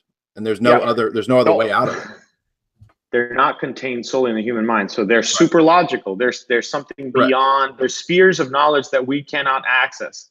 So how can you reference to a person who lives within the sphere of knowledge that humans can access? How can you, J. Dyer, explain something that is untappable by even yourself, because you're a human as well? Okay, I can give you some easy examples. There are all kinds of things I mentioned earlier, mathematical principles that go into engineering that seem counterintuitive. Something like the notion of infinity, something like negative numbers. All right, this stuff actually does at times go into engineering, mathematics, computer science. Binary, 1, 0. What is zero? Zero is not a thing that you can empirically use. It's some kind of abstract placeholder that does somehow play into how computers work, right? I'd give you other examples. So we could talk about Mandelbrot sets. Mandelbrot sets are only discoverable since the rise of the computer, all right? And they're a real mathematical phenomenon. You can look up Mandelbrot sets, right?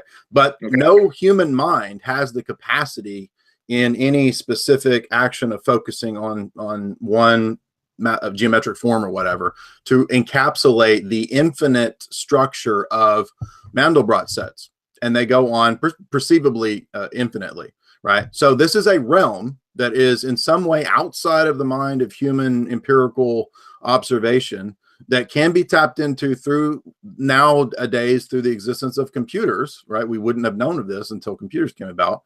And they utilize principles that, again, are not empirical. Infinity, right? These ever-expanding virtual spaces that go on forever and ever and ever. You can zoom in forever and ever and ever. And it takes like really high capacity computers to continue zooming in and zooming in and zooming in. And they evidence these patterns. And I'm saying this is one example of something utterly non-empirical that we know exists, right? That is outside of the realm of time and space. And how that exists, we don't all have any perfect answer to that. But I'm saying that's one thing among many. But well, no. You're confusing two different things here. No, I'm not. Infinity You're is not using an empirical example for a thing that I'm talking about, which is a logical truth. You're trying to disprove me using an empirical example of this Mandelbrot sets. I've never heard of this thing, but well, this is very well known in mathematics and well, but you yourself said that there's no reason to believe that Mandelbrot sets go on forever. I didn't say that. Right? Well, you said that there's an epistemological problem with induction that to believe that you know the future of everything. Excuse me, that you know the future of the thing that you're looking at, that you're observing, that you think how it's going to act perpetually. No. What I was saying was that on an atheist worldview, there's not a justification for induction. I'm not saying that there is no justification for induction. Two different things. Okay, on an atheist worldview, there's no justification for induction because there's an epistemological problem. How do you know that the tool that you use to measure the thing, how do you know it's accurate? Well, you'd have to have a tool to measure that thing. How would you know that that's accurate? It's reductio ad absurdum, right?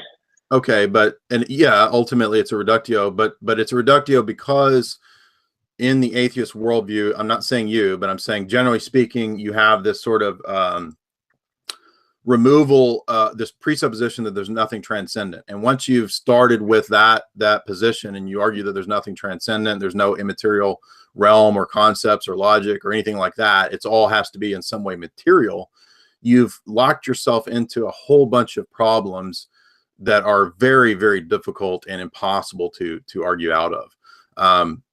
And so agreed. 100% agreed. Okay, but I don't think you're understanding that the implications of when you do admit and allow these other possibilities and these other realms and these other categories or ontological levels, maybe, however you want to phrase it. Once there are implications to doing that have to alter the rest of your worldview. I can't sit here and hold to two diametrically opposed things and try to have my cake and eat it too. And that's what I've been trying to say, that I think that's what if I understand your position, which is kind of amorphous, I think that's what you're trying to do. You're wanting to have, okay, maybe there are logical laws, maybe there is induction and so forth and so on. And I'm saying there's not really a middle ground between admitting those things and retaining some kind of atheism, but because atheism by definition generally reduces to empiricism. If you're an empiricist, you might want there to be. Hold on. Okay. You might want there to be mathematical truths and things that are supra-empirical, but you can't justify them. That's the point. You can't make sense of how they are or why they would be in a world of constant flux and change, because those things are invariant, they're immaterial, they're not subject to constant flux and change. But you wouldn't be able to do so in a world where you believe in transcendental arguments either. Of course you can, because you don't from the outset exclude them.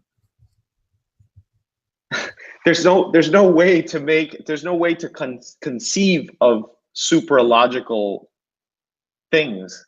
I just gave you an example of a Mandelbrot set, which is supralogical, which is real, and nobody denies they're real. All you're doing is you're referring to experiments that reference the past, and you're trying to imply that somehow they tell me something about the future. I'm not an empiricist. You can't turn the problem of induction on me, because I don't believe in my worldview there is a problem of induction. I mean, in other words, we have a coherent reason to believe that the future will be like the past, because it's perfectly consistent with the idea that God set the world up to be ordered with regularity, with times and seasons, according to what he says in Genesis, and the doctrine of what's called providence. So listen, go ahead. I'm saying that in my worldview, it makes sense that the world would operate that way, right? I'm not saying that it's proved because that's my worldview. I'm saying that in my worldview, it's coherent. And I'm saying that over against the paradigm that you have, it's not coherent. I don't understand. We don't have a reason or a justification as to why there would be those things. And it's not, it's perfectly justifiable for me to reference things that are non-empirical to prove empiricism is false. Let me give you another example. The Kiliagon, 1,000-sided figure, right? This came up at the time of Hume. People leveled this accusation against Hume. And it's a great argument. This is a real geometrical object. It has 1,000 sides, but you can't empirically see all those sides.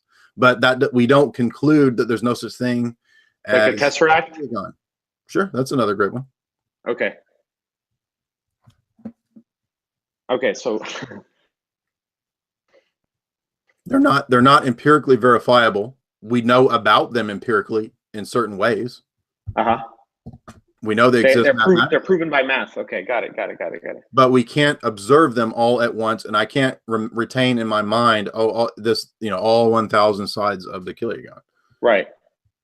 So something that can be proven by math doesn't necessarily actually exist.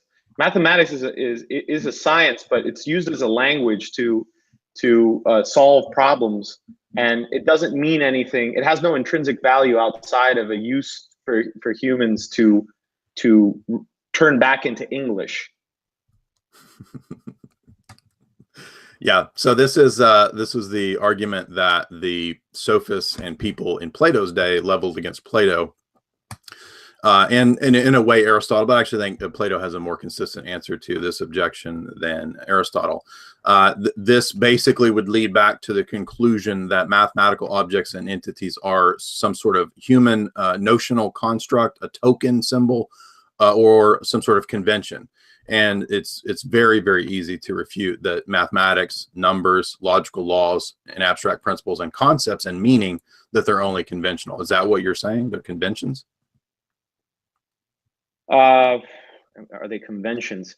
No, I mean, mathematics is a real thing, but if you cannot describe something, or if it doesn't make logical sense once translated into English, then it's not real. Okay, again, what you perceive to be logical and the lineaments of what you allow to be rational and logical are determined by your worldview. We saw that already in the definition of what you said being an act was, and we're seeing it now in what you are allowing to be logical and reasonable here. And I'm saying that no, that's not, that's arbitrarily setting the boundaries of what is rational and logical. And so you're telling me that numbers and number theory is it immaterial or not? If it's immaterial, then it's universal, right? And something universal by definition is not confined to the here and the now or some temporal spatial location. It can only be referred to it in the here and the now. Well, that's an assumption that could be debated, but I'm making a different point, which is that, if we take the number 7, okay, this was Plato's argument a long time ago to the people in his day. The number 7 is not a material object. I can erase the number 7. We can start a campaign throughout the world to erase all number 7s. And when we do that, do we really think that there's no more number 7? I mean, that's ridiculous. But that's the kind of conclusion that would be led to if we think that mathematical objects or numbers are conventions or are not material. They're not material. Right. They're immaterial, but they're real. Absolutely. Okay. What I meant to say, I guess maybe I was imprecise, is that if you explain something about the real world using mathematics, when you could simply say it in English, you've broken Occam's razor, and you're fundamentally not practicing science. That's based on a presupposition of what science is and how an overextension of Occam's razor. In other words, it's already trying to determine from the outset what kind of metaphysical objects it will allow to exist. And I'm saying you can't do that. If you're going to do that, I can do that. And I can just say, I don't allow any materialistic arguments in my God exists. And that's where I set the boundary. Nobody would accept that. And nobody's going to accept that you can arbitrarily set the boundaries as to what kind of things constitute the various levels of existence. That's the very thing that's in debate here, is whether there are other levels of existence, God, et cetera, et cetera. So that's all you're doing is just saying those things don't exist. Okay, so when you talk about the word infinity, what do you mean? Okay, this is another example of a thing that even in mathematics is described apophatically, right? So it's described as something that is not according to the categories of what we know about things, right? So what is infinity? Well, it's described by its negation. It's described by not being finite. It's described by having no set boundaries, not extended in time and space, strictly speaking.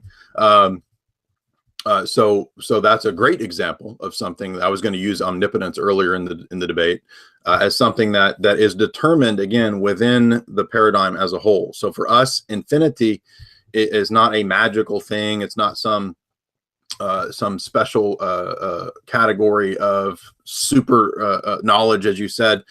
It's a kind of descriptive term that might apply in some way to mathematics, and that's debatable as to what degree there is or isn't infinity in the realm of mathematics. But as I was saying at the beginning of the debate, we don't take the number 1 and we don't take mathematical versions of infinity and directly paste that onto God, because in our view, very distinct from Catholicism, very distinct from Protestantism, there's no human descriptors and terms that we strictly paste onto who God is. They're all similitudes. Well, so I just wanted to put in here that the way that I know the practical sense in which I understand infinity to be used in mathematics is a symbol that says and continues on and on and on and on and on. It's pretty simple. It's not, it's even simpler than your understanding of infinity. It's a placeholder to say, and we keep going, and we keep doing this equation forever and ever and ever and ever and ever. Okay, I mean, this is a very obtuse debate about how real numerical infinities are. And I mentioned earlier, you could look at Jörg Cantor, who argues that you can demonstrate that there are multiple. I'm saying it's not real. It's a symbol. It's a placeholder to say, and I'm replying to you and saying that it is real, and I'm saying that that's an obtuse debate about in the realm of mathematics that doesn't strictly apply over even into the realm of theology. Okay, that's fine. And I would say if somebody wants to argue about the ontological status of infinity, that's fine. I don't even have a problem debating that. I think Jörg Cantor shows with good arguments that there are multiple infinities in his presentation, and if there are multiple infinities, then I think that in some way infinity is real. But your argument about a token or a placeholder, I understand that. And I even said that earlier, and I addressed it earlier when I was saying that if you argue that any of these things are only token symbols and don't have some ontological status, you're reduced to some really stupid, difficult positions that Plato addressed a long time ago. I'm not mad at you. I'm just stating this in reference to this argument that often comes up. People will say, oh, mathematics is not some Platonic, abstract thing. It's just a human conceptual token symbol. And I'm saying that is a really stupid position. And many, many great mathematicians and philosophers have already dealt with this. Roger Penrose has a book that deals with this. Paul Davies has a book, Mind of God, where he addresses the bad argument that numbers are merely symbols. And I'm saying that if they're merely symbols, then that would lead to the conclusion that they're either social constructs or they have no law-like qualities. No, I wouldn't say that. I wouldn't say that. No, I think that they have law-like qualities. Absolutely. Okay, but law-like qualities suggest something beyond just material flux and change. Agreed. Okay, Agreed. And so that means that they have law-like qualities, but their use is okay. Am I gathering here that you're a Platonist too? No, I'm just trying to use terms or ideas that might be familiar to somebody who is involved in different math theory argumentation or disputes about the status of numbers. And I'm saying that what what you're trying to say sounds like these are just human descriptors of law-like principles. No. And I'm saying that you can't have law-like principles that are just symbolic tokens. For one of the reasons I gave earlier was that what do you mean by a law-like principle? So you're talking about observing a pattern over time, and you're calling that a number, and you're saying that numbers can have a real existence as tokens. But how do you know that the number 7 in your mind is the same as the number 7 in my mind? I mean, an empiricist. Listen, all empiricist approach to numbers are retarded. I'll put it that way. Agreed.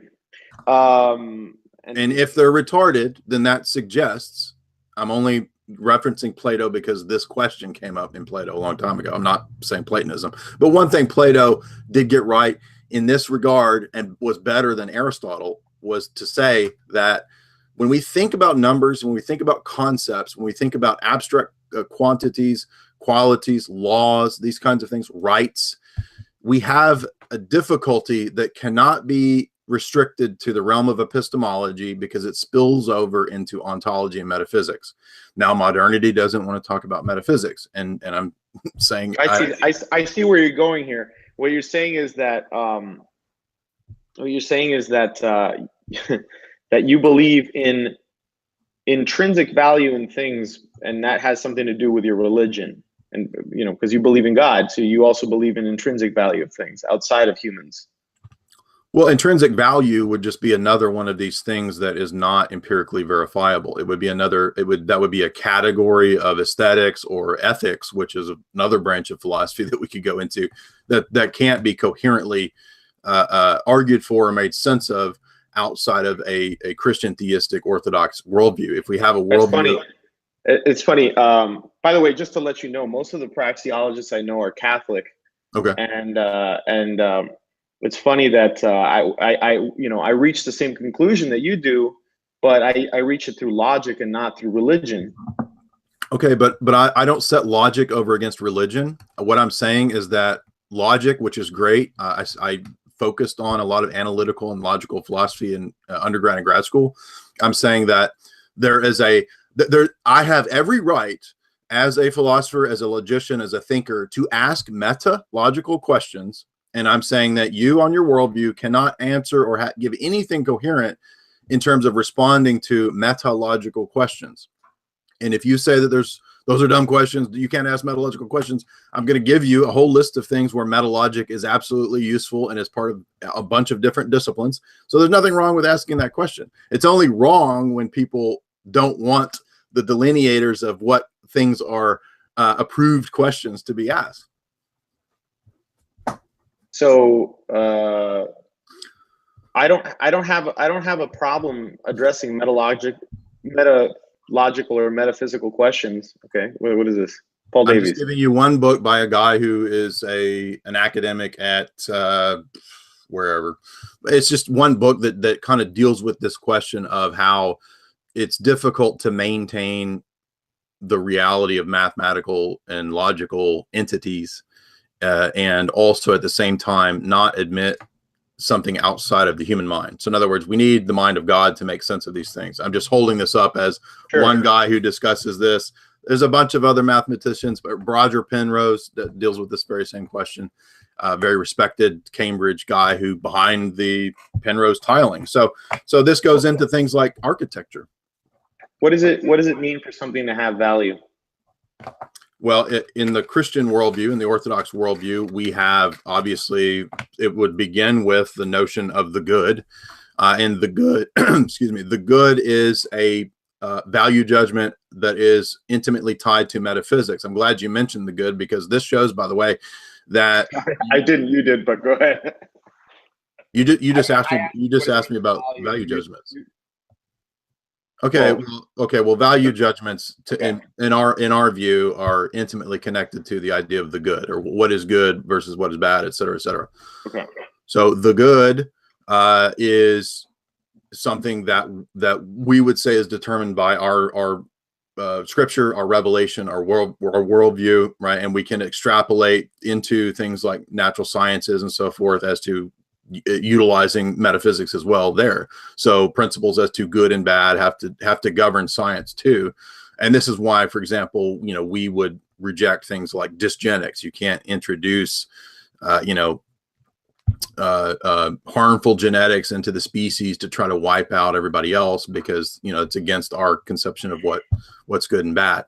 So it does really play into the realms of science. Okay, but you didn't answer my question, which is, what does it mean to value something as opposed to not value something else? Okay, I'm saying that's an ethical question, a different branch of philosophy that can't be divorced from epistemology and metaphysics, and it's going to be determined by our worldview. So you're asking what does the Christian value? Well, I mean, it depends on the context. That's not what I meant. What I meant to say is that in my worldview, to value something is to choose that as your end over something else. Okay, I mean, this is a Thomistic Aristotelian idea. I don't necessarily have a problem with speaking that way. Okay. Value is one of the things that I feel is implied in the concept of action. Absolutely, I would agree with that. Okay. And not only that, one can come up with all kinds of, the whole science of praxeology and economics is built is built out of that implication from that first axiom. Action means employing ends. Employing means to attain certain ends. Engaging in an action means giving up another action you could have done at the same time. Okay. So there's a temporal aspect to action, and other things like you can, given whatever you could be doing at this very moment, like having a debate with me, there's, let's say, 10 other things you could be doing at the same time. So you have a scale of values. Mm-hmm. Okay. And it wouldn't be logical to say that if I were to have a debate with Robert, go to the gym, sit on the toilet, it would make no sense to say. How about I debate you in the gym on the toilet? No, I'm joking. It would make no sense that for Jay to say, actually, I'm going to engage in C, sit on the toilet. C if you chose C, that would mean it would become your highest value. It would become A by the very fact that you're aiming at that, as opposed to the other ones. A, B, C. Okay. Now, why do I mention that? I mentioned that because I asked you, like, how do you guys, we're talking about intrinsic value here, and it's like, how do you divorce value out of action? And I think that's what you've been getting at, and I'm failing to see it here, because I have a logical explanation. Value actually comes from the will putting agency out to attain a certain end, and you're saying that it comes from something else. Am I correct in identifying that we disagree on this point? What in anything that I said would make you think that I don't think that we have ends involved in our decisions and actions? Because you saying that there's value in things, in creations of God, I think is the way you would put it. And he's the one that put the value in there, not the human. Okay, we wouldn't set up a dialectic between created goods and created ends and eternal ends. I mean, for example, if I love my girlfriend, it's not at the expense of something eternal. In other words, we can have a harmony between two different ends. I mean, even in human relations, we could think of possibilities where a person might have two different ends. You might, I don't know, you might put money into your child's education, ultimately so that he can have a wife, right? So you're doing one action so that he can have an education, but ultimately maybe your goal was that your daughter go to college, not ultimately just to get an education, but also to find a good husband or something. I mean, so I'm lost at why you think this is somehow incompatible with what I've been saying. Well, I don't see how that is addressing my point.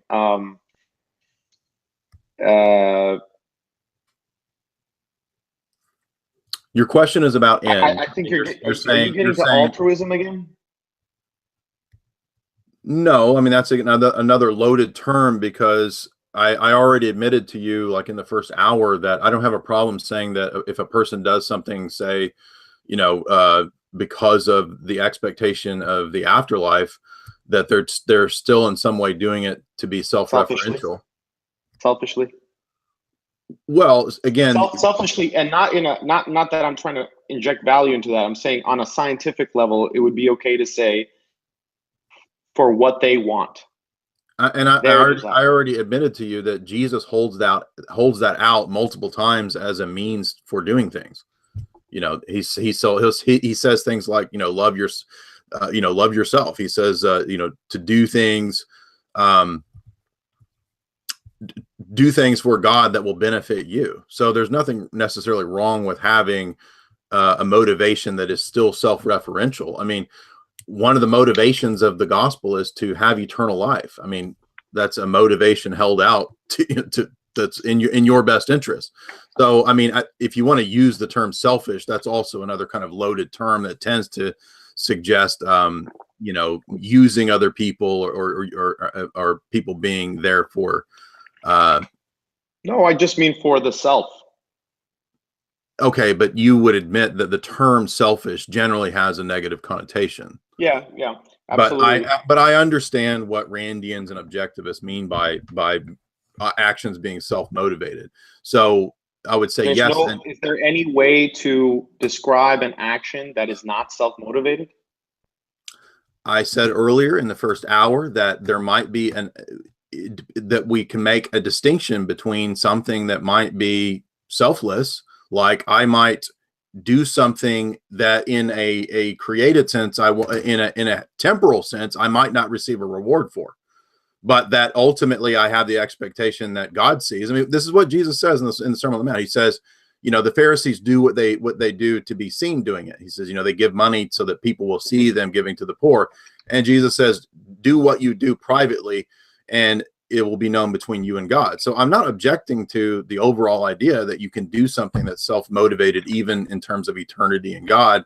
But I was making a distinction between something having a temporal end that I might not have a temporal gratification or reward for, but that I might have an eternal reward for. So again, this is like the reason that I asked this question is I want to understand how God is able to do things for an eternal end when he's already in an eternal state.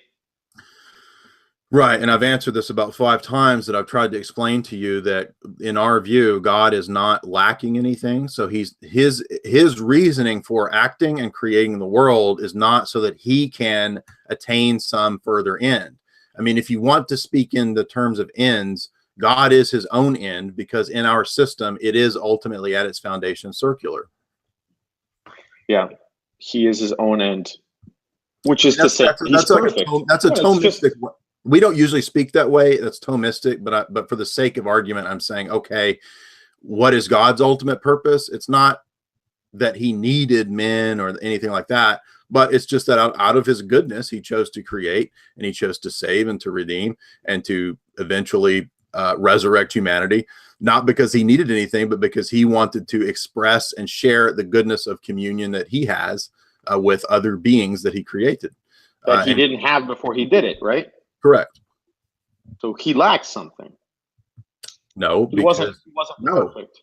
Well, not if you say that it's circularly the case, right? Yeah, so, I get it, right? What perfection is not going to be determined by the assumptions of Enlightenment economics and paste it onto God. We have a different system of how we understand what to be perfect is, or to be imperfect or lacking is. So again, you're taking something from the realm of economics and trying to paste it onto a different system of values and different system of understanding. Yes, within our system, we do have aspects of overlap that relate to how we want self-gratification for certain ends. But that does not mean that it's all that because it's that way for humans, that it's therefore that way for God. This is because all atheists, I'm not accusing you, but all atheists have idolatrous conceptions of who God is because they don't know God. They don't have an understanding of how this actually makes sense. They think that God is just like another man. And so for him to have to act, it must be because he needs something or because he's lacking something. And we do not believe that at all. Now you may not accept that, but we don't believe that. I don't have,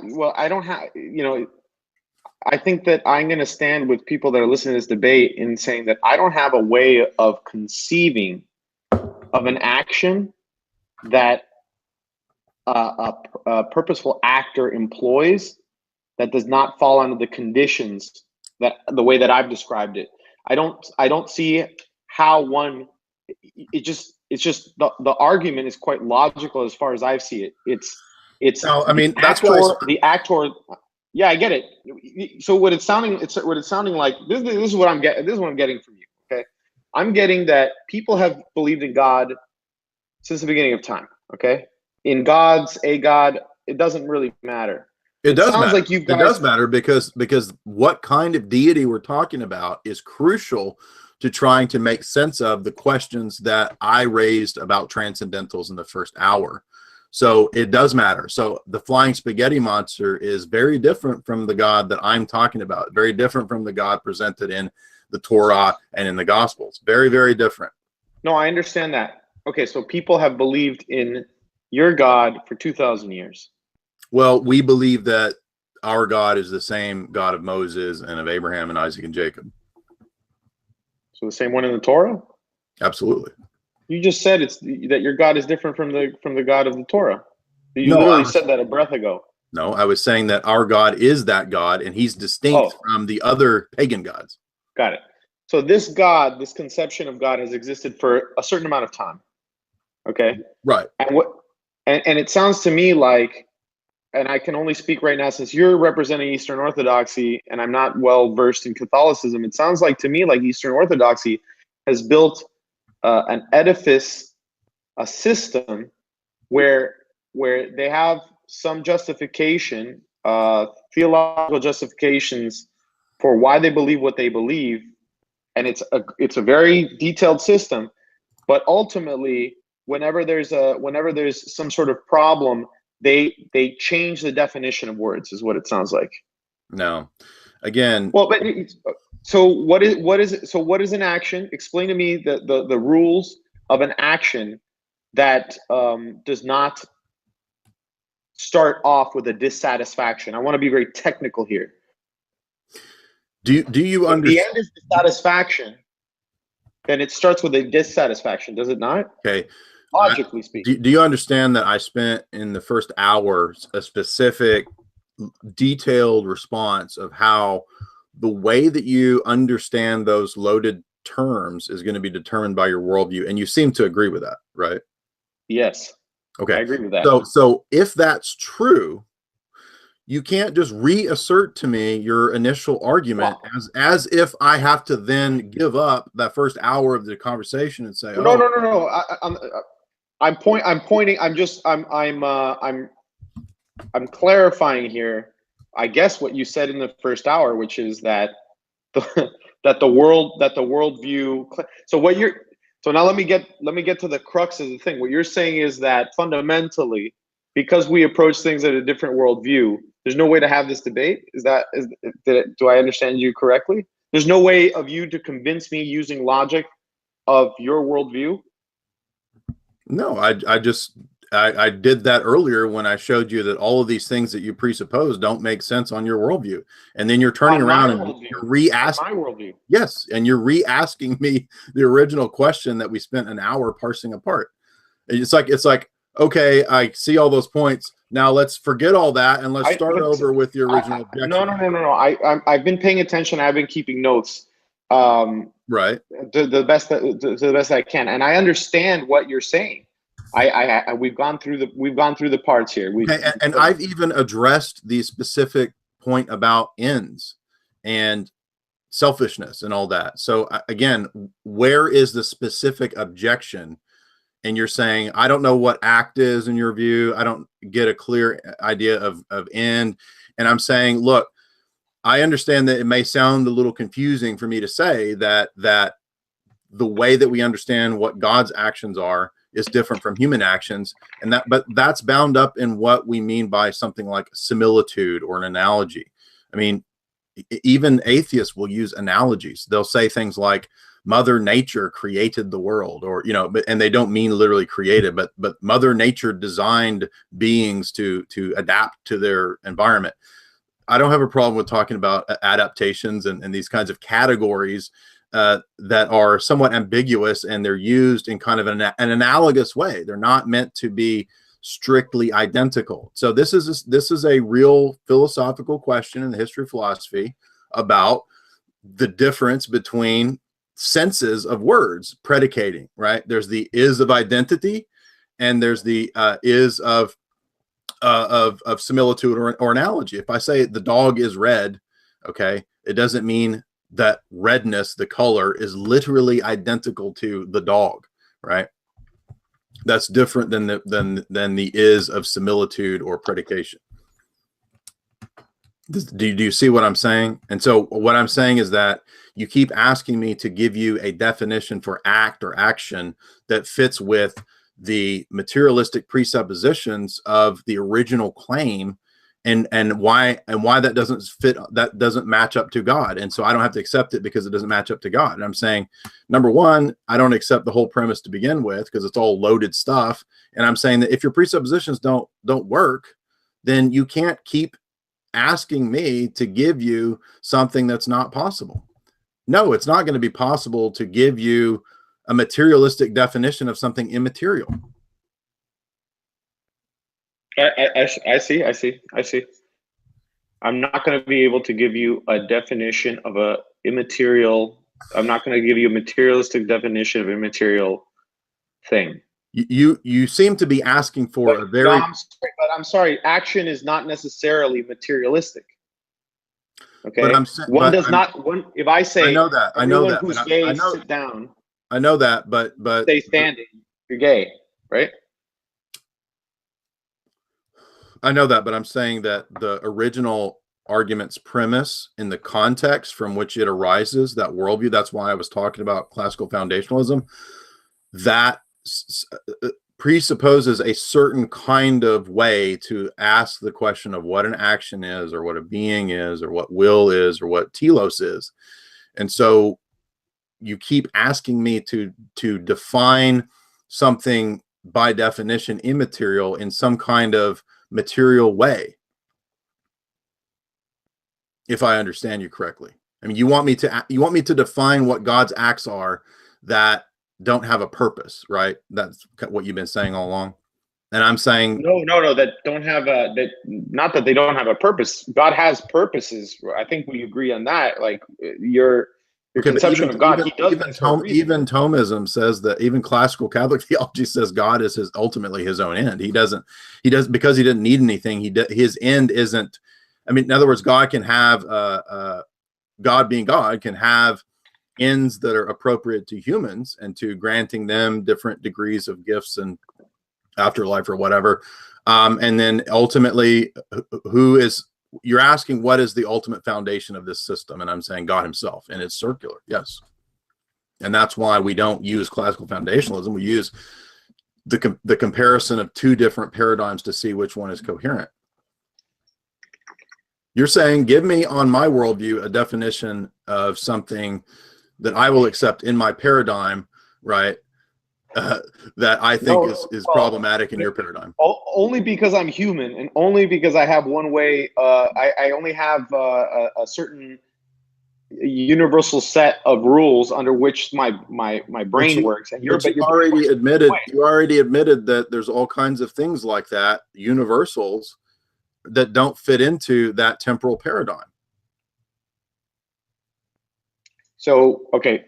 So you're saying that when I've admitted that I don't have a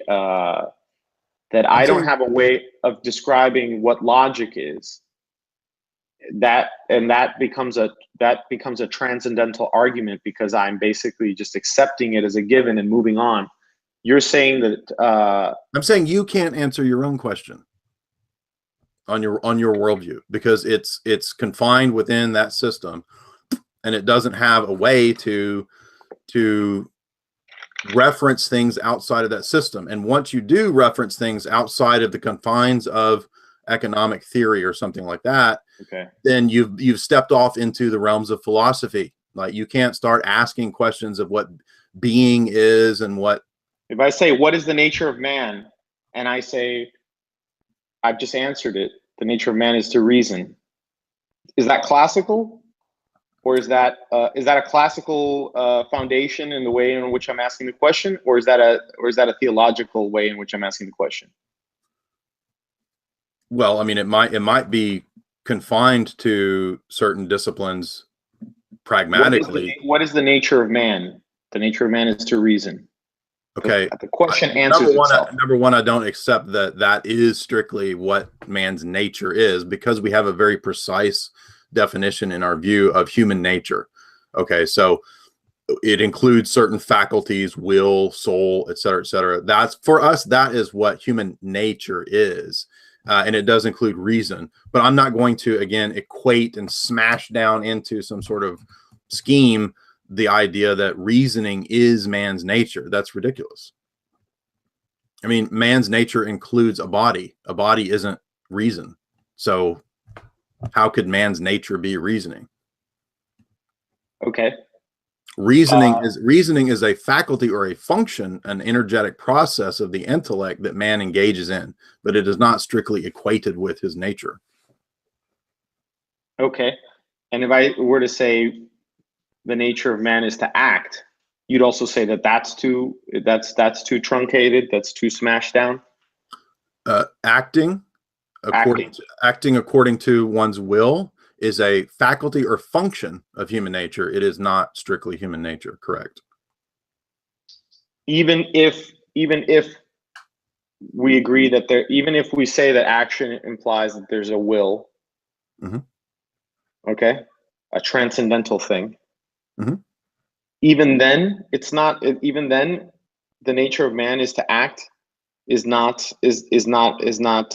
true. Okay, again, I'm being very precise about our. Well, I'm the one that's trying to be precise, and you keep saying that in my attempt at precision, I'm missing a bunch of stuff. Right, because I hope you understand that. That's why I can't just concede to you completely, is because I am trying to be precise here. Okay.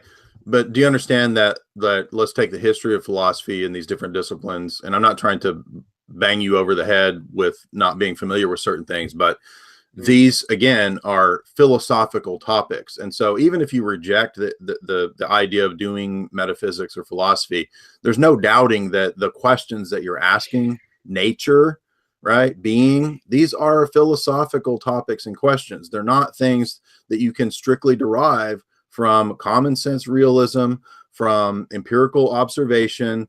You can't just derive them from brute factuality, because there is no brute factuality. There's no such thing as a brute fact.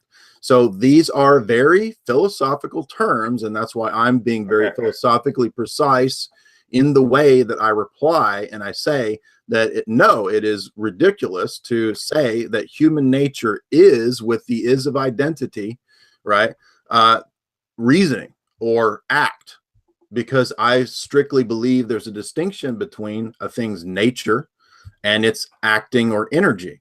This is a distinction Aristotle made. Aristotle is one of the first to talk about, and this is in the Bible too, by the way, but Aristotle is one of the first to talk about the difference between an essence of a thing and an energy. So when you talk about human nature, you're actually immediately hitting on a very fundamental dogma of Orthodox theology, which is a distinction between essence and energy.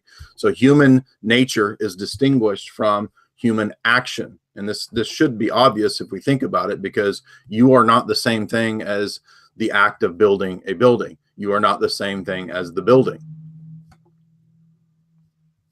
I might learn. I might learn things about your nature when you build a building. I might learn that, oh, well, it's obviously, some kind of guy who's interested in this and that, and in a strictly scientific sense, you can say scientifically that he valued building the building over doing something else. Okay. Well, I'm trying to show you that's how we create the foundations of the science that I practice. But okay. I think one of the problems that we have in this discussion is the idea of philosophy of science. So you're using a lot of things that you believe, and I'm not saying that you're wrong in your science. I'm saying that science operates on a lot of assumptions about terms and meanings and words that it's not usually familiar with, because most people who go to college and study a hard science or a soft science, they don't take a lot of philosophy. So I'm not faulting you, but I'm saying that it's not really possible to skirt around the philosophical meanings of these things, because they're very important to me in my worldview. In other words, my whole worldview collapses actually if I collapse actions into nature, right? So for us, essentialism, or the ideas of things having natures, this is very important because it was tossed out after Hume and Kant and Locke and the Enlightenment. This is no longer used usually. So you're using a terminology from economic science that you do. I'm not faulting you for that, but I'm saying I can't really interact with that without giving you the precise definitions that we have in what we believe is a revealed anthropology. So you're talking about anthropology and you're saying very loaded philosophical terms, and I'm saying that we have a very precise meaning for those things. And yes, you can. I can definitively show you that confusion in that area or messing up in that area leads to stupid ideas. It's preposterous to say that man's nature equals and is identical to his reasoning. It's obviously not true.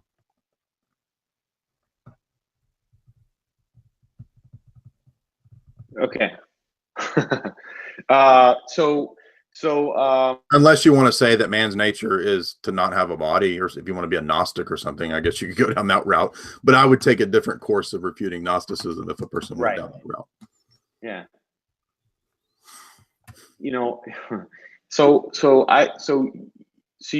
basically you have a problem about talking about action as such, and that's really the argument that I brought forward to you, the proposition that I brought forward to you to try to disprove your God. And you're saying you're saying there are certain things about reality that I have no problem about talking about as such. For example, mathematics, we had some conversation about that. Well, actually, I take that back. You even connected that somehow to your religion. Is there anything that you talk about as such? You mean divorced from theology? Yeah. No, because that would be a denial of the theological position. Okay. I mean, God created the world. The realms of logic and mathematics are also reflections or subservient to the mind of God. So there's not really any area where it doesn't touch on ultimate presuppositions or preconditions. That is the transcendental argument. Yeah. I mean, This is good. So I'm getting a better idea. And this is classical Eastern Orthodoxy. This is like what all these Greek and Russian guys have been talking about for the past 1,000 years. Well, certainly not every single Orthodox theologian would make the exact same argument. St. John of Damascus, in his Fount of Knowledge in the 700s, makes a very clear transcendental argument. There are modern Orthodox theologians who make the same argument. And I mean, again, it's been around for a while, but I don't know that there are some other guys out there that do this, but yes, I would say this is the consistent presentation of how to defend theism. I mean, you actually see this kind of thing in the Bible too. Well, I'm not, like I said, you asked me, one of the first questions you asked me when I challenged you was what your religious background is, and I told you that I do try to read the Bible, and I do try to I do explore these things mostly through you and through a few other people, obviously Jordan Peterson and people like that, and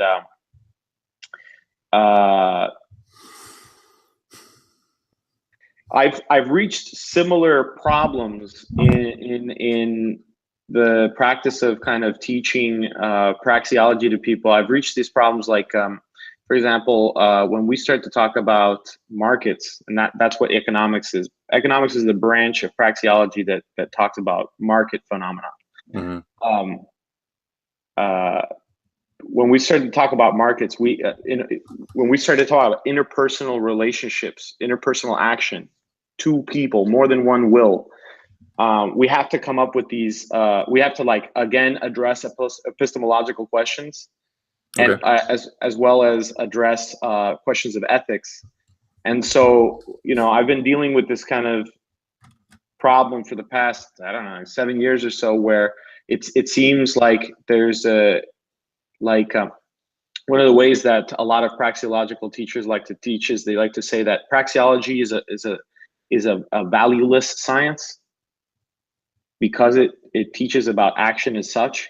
So it says that it studies, it'll say it can say without making a value judgment, it can say to anyone your means are antithetical to your ends, and in that sense it's value free.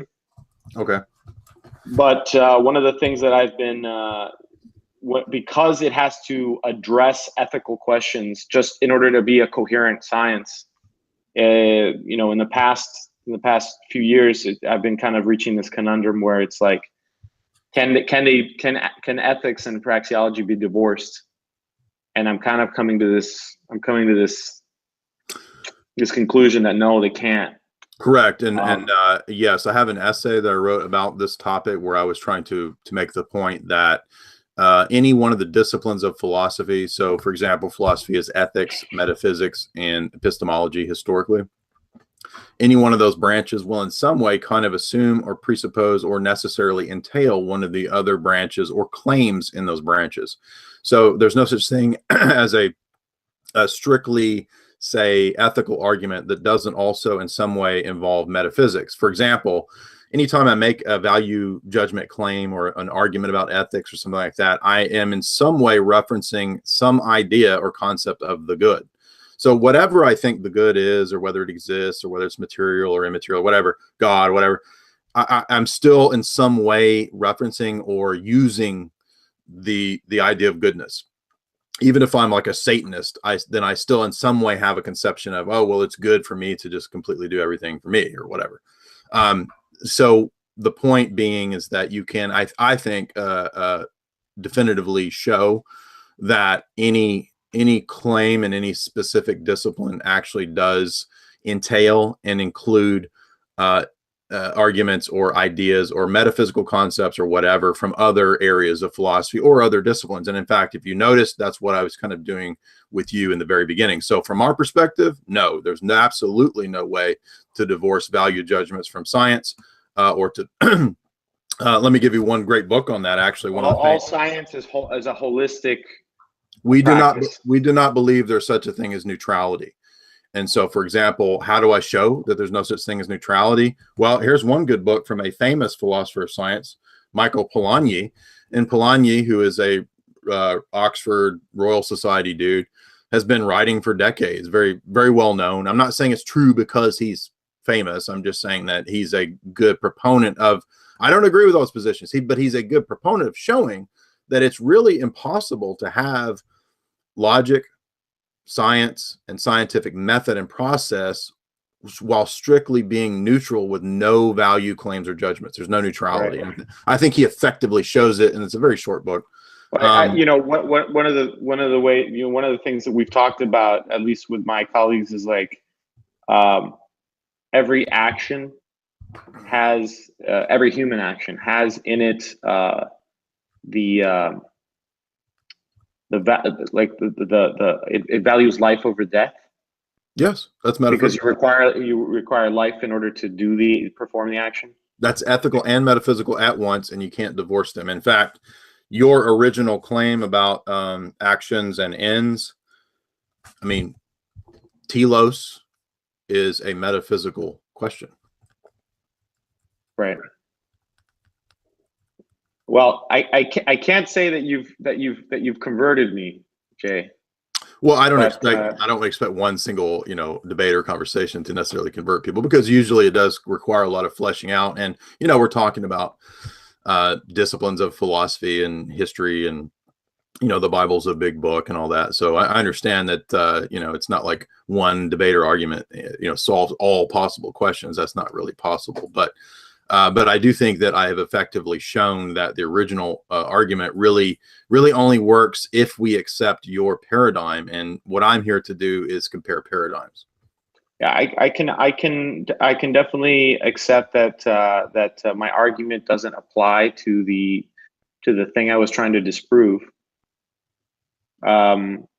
However, having seen all the positive effects of my science on the human realm and understanding markets and things like that, I still think that it has a value, even I mean, but I consistently said that I'm sure you make progress and do great things in your discipline. I never denied that. Right. Yeah. I believe that there are plenty of atheist engineers or scientists that make all kinds of discoveries, because really, what the people are doing in their disciplines doesn't necessarily prove or disprove their overall worldview, just like there are plenty of theists who are engineers as well. Yeah, like I said, I've been going through this kind of struggle of trying to understand, and I've been trying to listen to your topics, and I can see now why so many people at the Mises Institute, why they're all religious and praxeologists at the same time. And okay, I always had trouble seeing how they could compartmentalize that, but I can kind of see. I'm starting to see how how they don't see a contradiction there. In that, and very much like you've said that you've mentioned that there's a lot of physicists and other scientists that that also believe in God, and they don't see a contradiction. Doesn't von Hayek have a book critiquing scientism? Yeah, well, von Hayek is the student of Ludwig von Mises, who right. He invented the terminology and he was the one that coined the synthetic a priori argument, like, I guess a little under 100 years ago. Are you familiar with Mises? Well, actually, I mean, Kant's the first to coin that argument, or do you mean no, in the economic sphere?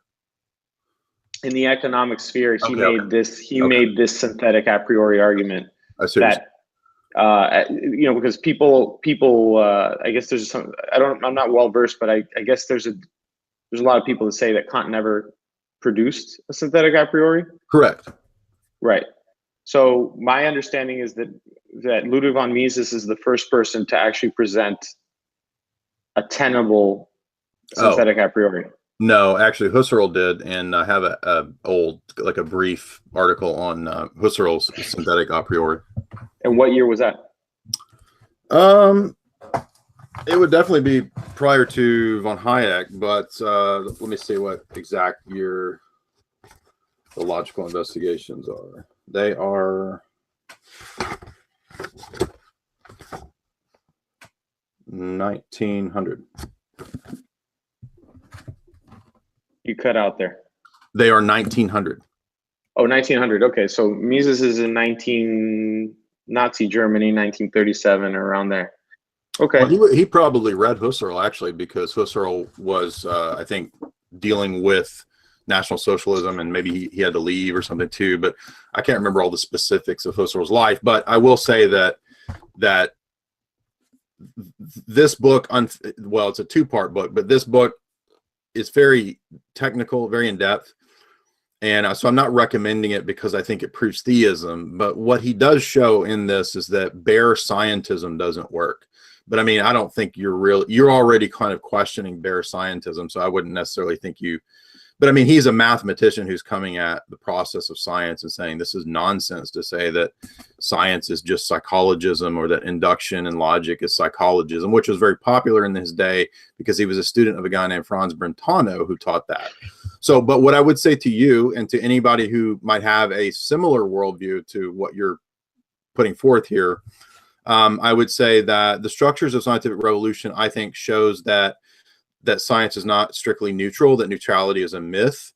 That doesn't mean that people can't progress in their disciplines, but that's despite their atheism, not because of pretended neutrality. So the first thing I would say is Michael Polanyi is a good refutation of that idea that bare scientism is value free and all that stuff. I would say, how the heck do you get from the idea of mathematical concepts to maybe there might be a mind of God? I would say Paul Davies' book is really good. All these books are fairly short. A specific critique of like Darwinian ideas, Wolfgang Smith's Cosmos and Transcendence is very good. And then finally, what does this have to do with orthodoxy? One good book is a very small book, Lars Thunberg's dissertation or summation of his dissertation, Man and Cosmos, about Maximus the Confessor. I'm going to read all of these, by the way.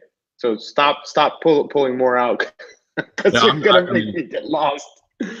Well, those are all fairly short. I think the only one there that's Mind of God's like 250 pages. So the rest of them are like 100, 150. So those are pretty easy reads, and they give they will show you kind of where I'm coming from. If people want to look more into the history of like orthodoxy and the transcendental argument, this is a good book, Irenaeus and Orthodox Apologetic Methodology. But I mean, that's pretty precise. You know what I mean?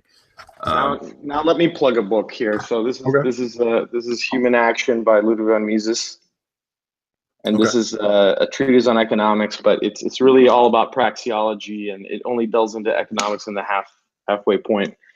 And then, would you agree that where we might be at odds would be, for example, Orthodox theology has a very specific anthropology, and it's very different from the tendency in the West, especially after Augustine, to have in the West, you have the tendency to have a dichotomy, a body and a soul, intellect, or psyche.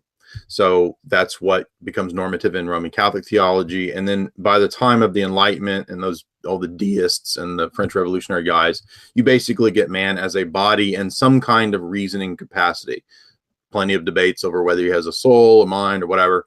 Now in our days, the question is, how can we justify consciousness? Is it all predetermined? Is there free will?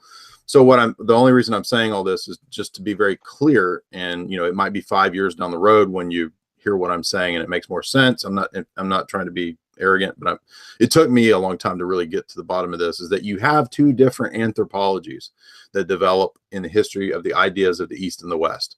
And so we have a very different one. We don't have a dichotomy of body soul. We don't have that Cartesian dialectic between body and soul. We believe that man is tripartite, body, soul, and nous. And so this is very important for us, and why I can't and won't accept your definition from human praxeology, as I understand it, as to what man's anthropology is. Doesn't mean I wouldn't look at the book and try to, get insights or anything like that. I'm always open to that. I'll read whoever, or look at any atheist or whatever. But I'd be interested if you could read, if you had time and you could read the first 100 pages, which I figure 100 pages is doable for you. Mm-hmm. If you could read the first 100 pages and build a response, it's basically all his epistemological arguments in the first 100 pages of the book. Okay. Everything else you don't have to. There's no interest in. I don't think you don't have to. That's all the economic stuff where he starts building on it. But the first 100 pages, I'd be very, very interested in hearing your detailed epistemological response, your detailed analytical response to his epistemology. Okay. I don't have a problem with that, but I'm just stressing. Do you understand that I'm saying that we have a distinct anthropology? You understand that, right? Oh, and not just that. As I've been listening to your show, and I'm guessing you go into this more in your private content, which I'm looking forward to listening to. I've been learning so much about how I knew that there was that theological studies in the Catholic Church were very deep. Mm-hmm. That I knew, as opposed to these Protestant. A lot of Protestant denominations. Right. I had no idea about the deep, rich nature of the theological studies of the Eastern Orthodoxy, and frankly, because given that my girlfriend is Russian, I had no reason to believe that to be the case. I mean, she literally showed me today in the morning a video of her mother and everyone in the town dancing around an effigy, burning a doll and dancing around in a circle, like straight out of the Wicker Man or whatever. And these are Eastern Orthodox Christians. Okay. Well, and I'm just telling you what I've seen. They wear crosses around their neck. They have icons in their house, and she does what I would call witchcraft. She does healing things. And I asked her about it just a couple of weeks ago. I said, hey, this kind of stuff is not okay with Catholics. And she said that she was given a blessing by her priest or whatever, her local priest. He said that it was okay. She said that she presented that she had healing powers, and then he gave her a blessing and said it's okay. I think it's backwards, right? They do the sign of the cross backwards. Well, I mean, I'm not familiar with the specific case, and I mean, I think in any church or tradition or even atheism, you're going to find individuals who might do things at times that are not in accord with, the belief system as a whole. Well, that would be me, because most atheists would say, well, what the hell are you doing? Why are you wearing a cross around your neck? It makes sense to me, but you're like Scully in X-Files. She's like, right. She's an atheist the whole time, but she also goes to confession and wears a cross. Well, the symbol is so powerful. The symbol itself brings up conversations, and it says something to other people about where I come from and where I stand on things. That it feels right, especially in a world. It's not a very logical argument. It feels right. Well, I'm joking. But, I mean, don't you know that all Gen Zs? I mean, not Gen Z. I'm too old for that. But don't you know that they're all about the aesthetic? That's true. Yeah, I mean, I live in New York City, by the way. So there's a lack of this symbol everywhere. Okay. Well, yeah, I mean, it's a really godless place. Yeah, I mean, I've been to New York. I mean, you've got any of the national churches or ancient churches or ancient traditions, you're going to have village people who engage in superstitious activities. But I mean, tarot cards. Yeah, sure. Yeah, I'm just saying that the level of mysticism that I've encountered in Russia, I don't want to speak for I've never really been. I've been one time to Greece, but in Russia, the amount of mysticism, especially amongst the females, is like, my God, it is hardcore over there. A lot of witchcraft stuff, but they still consider themselves to be Orthodox Christians. You're not familiar with this? Well, I mean, I am familiar with the rise of different alternative religious movements in Russia, and I do know quite a few Russian people, quite a few Russian Orthodox, but I'm not familiar with the specific dancing around an effigy or something. But I mean, this is kind of, I mean, I'm not sure what that is supposed to prove or disprove, because that you can bring those kinds of arguments out at any time for any group. I came to the conclusion when I was in Russia. I was just there in January. I mean, have you ever been to the Caribbean? I mean, there's plenty of Catholics that engage in Santeria. There are plenty of plenty of the Puritans had witchcraft practices in New England. I mean, it really has nothing to do with the truth or falsity of the religion, in my view. And I'm not saying that. I just came to the conclusion. I came to the conclusion that that the religion had been so outlawed there for such Correct. a long time that they kind of lost their way a little bit, and so absolutely, yeah, and so they're kind of they're trying to come back to it, but they're like confused about some of these things. And I took the effigy as being harmless. I mean, it was just a bunch of seriously just village people just dancing around, but it's also surprising. It's like unbelievable how strong that is over there. It's interesting. And and as someone that could potentially be swayed over to your side at some point, I have to already start making decisions about whether I want to be around people that practice witchcraft or something that could be conceived as witchcraft. You have to. I mean, well, I mean, if I marry her, I'm going to have to decide whether to get married in a Catholic church or an Eastern Orthodox church. Right. Well, I mean, one of us would have to convert. Yeah. Well, I mean, I would make my decisions about the religion based on the teachings of the religion as a whole, because again, I mean, you could go to a Catholic church and find a gay priest doing a hippie rendition of John Lennon's greatest hits during mass. I mean, would you want that guy to marry you? I mean, you're going to find those kinds of distasteful things and sort of quasi-pagan things anywhere. So I mean, you're asking more of a practical question, which I think could be addressed down the road, and in terms of specifics. I've never seen in any American Orthodox churches that I've been to, I haven't seen any specific occult practices or anything like that. But again, I don't deny that in Romanian villages or Bulgarian villages or Russian villages that this kind of stuff goes on. I'm sure it does. Yeah. Yeah, and then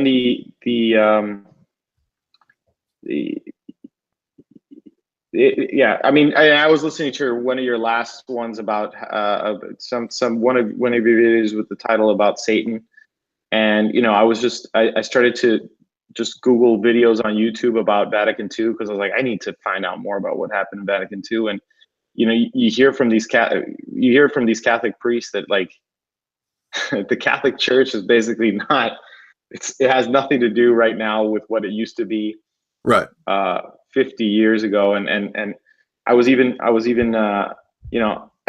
even amongst my own Catholics, but a friend whose family became evangelicals. They're Dominican and became evangelicals. He said, all the Catholics that I know, they go to church and they say these things about what they believe in, but then they're like the most sinful people. They're sleeping around and doing all these things, and then they go and they try to repent. And I found that to be the case. But as I was watching these videos about Vatican II, I get the sense, of course, I don't know the whole history. You can probably answer this in a second. I get the sense that wasn't the case prior to Vatican II, that they were actually relatively pretty conservative. To be a Catholic was quite a conservative thing prior to 1961 or something like that. Well, certainly there have always been what you might call cafeteria Catholics, or people who didn't take their religion seriously and did whatever they wanted to. And I mean, that's always going to happen. Jesus even said that would be the case, that the church would be mixed with phonies and true until the end of time. So that's never going to be completely rectified. And the church is a hospital for sinners, not a social organization for saints. So, I mean, that was kind of an old heresy that was rejected in the church in the first few centuries. Are we going to have this puritanical, perfect community, or is this a hospital for sinners? So, what won out was the hospital for sinners view, and that's what the church has always been ever since.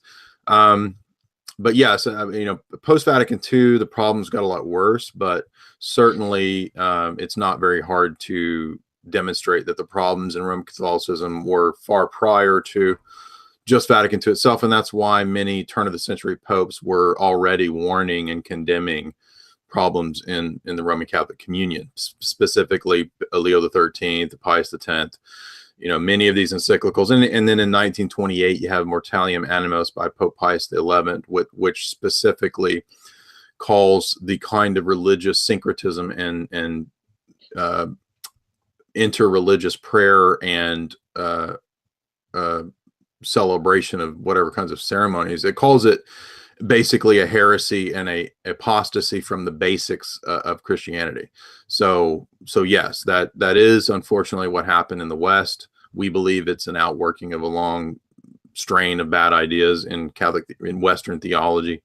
So again, I think that ultimately it's about the position, the worldview, the teachings of that institution itself. It's not about you're always going to find sinners and bad people and hypocrites in these different communions, and you're always going to find hypocrites anywhere. I mean, this is really, in my estimation, this is a bad argument against religion or all those bunch of hypocrites. There's hypocrites everywhere. And by the way, if you're not a theist, on what basis is hypocrisy wrong? I mean, hypocrisy is only wrong if there's some kind of like moral standard by which we can say hypocrisy is wrong, which most people who are relativists don't have an objective moral standard. So anyway, yeah, those are different questions that we can delve deeper into maybe down the road or something. But yeah. I think I'm going to have some dinner. This has been a good debate. Hopefully, people who listen to it, got something from it. Yeah, thanks. I appreciate you. I appreciate you taking the time. Absolutely, I appreciate. I'll see if I can challenge. I'll see if I can come up with some arguments. I'm going to read through your books, and if I think I've got something for you, I'll come back. Okay, and I will try to find some time to look at the book there and respond to the first 100 pages. Hey, thank you very much. All right, man. Have a good night. All right, good night.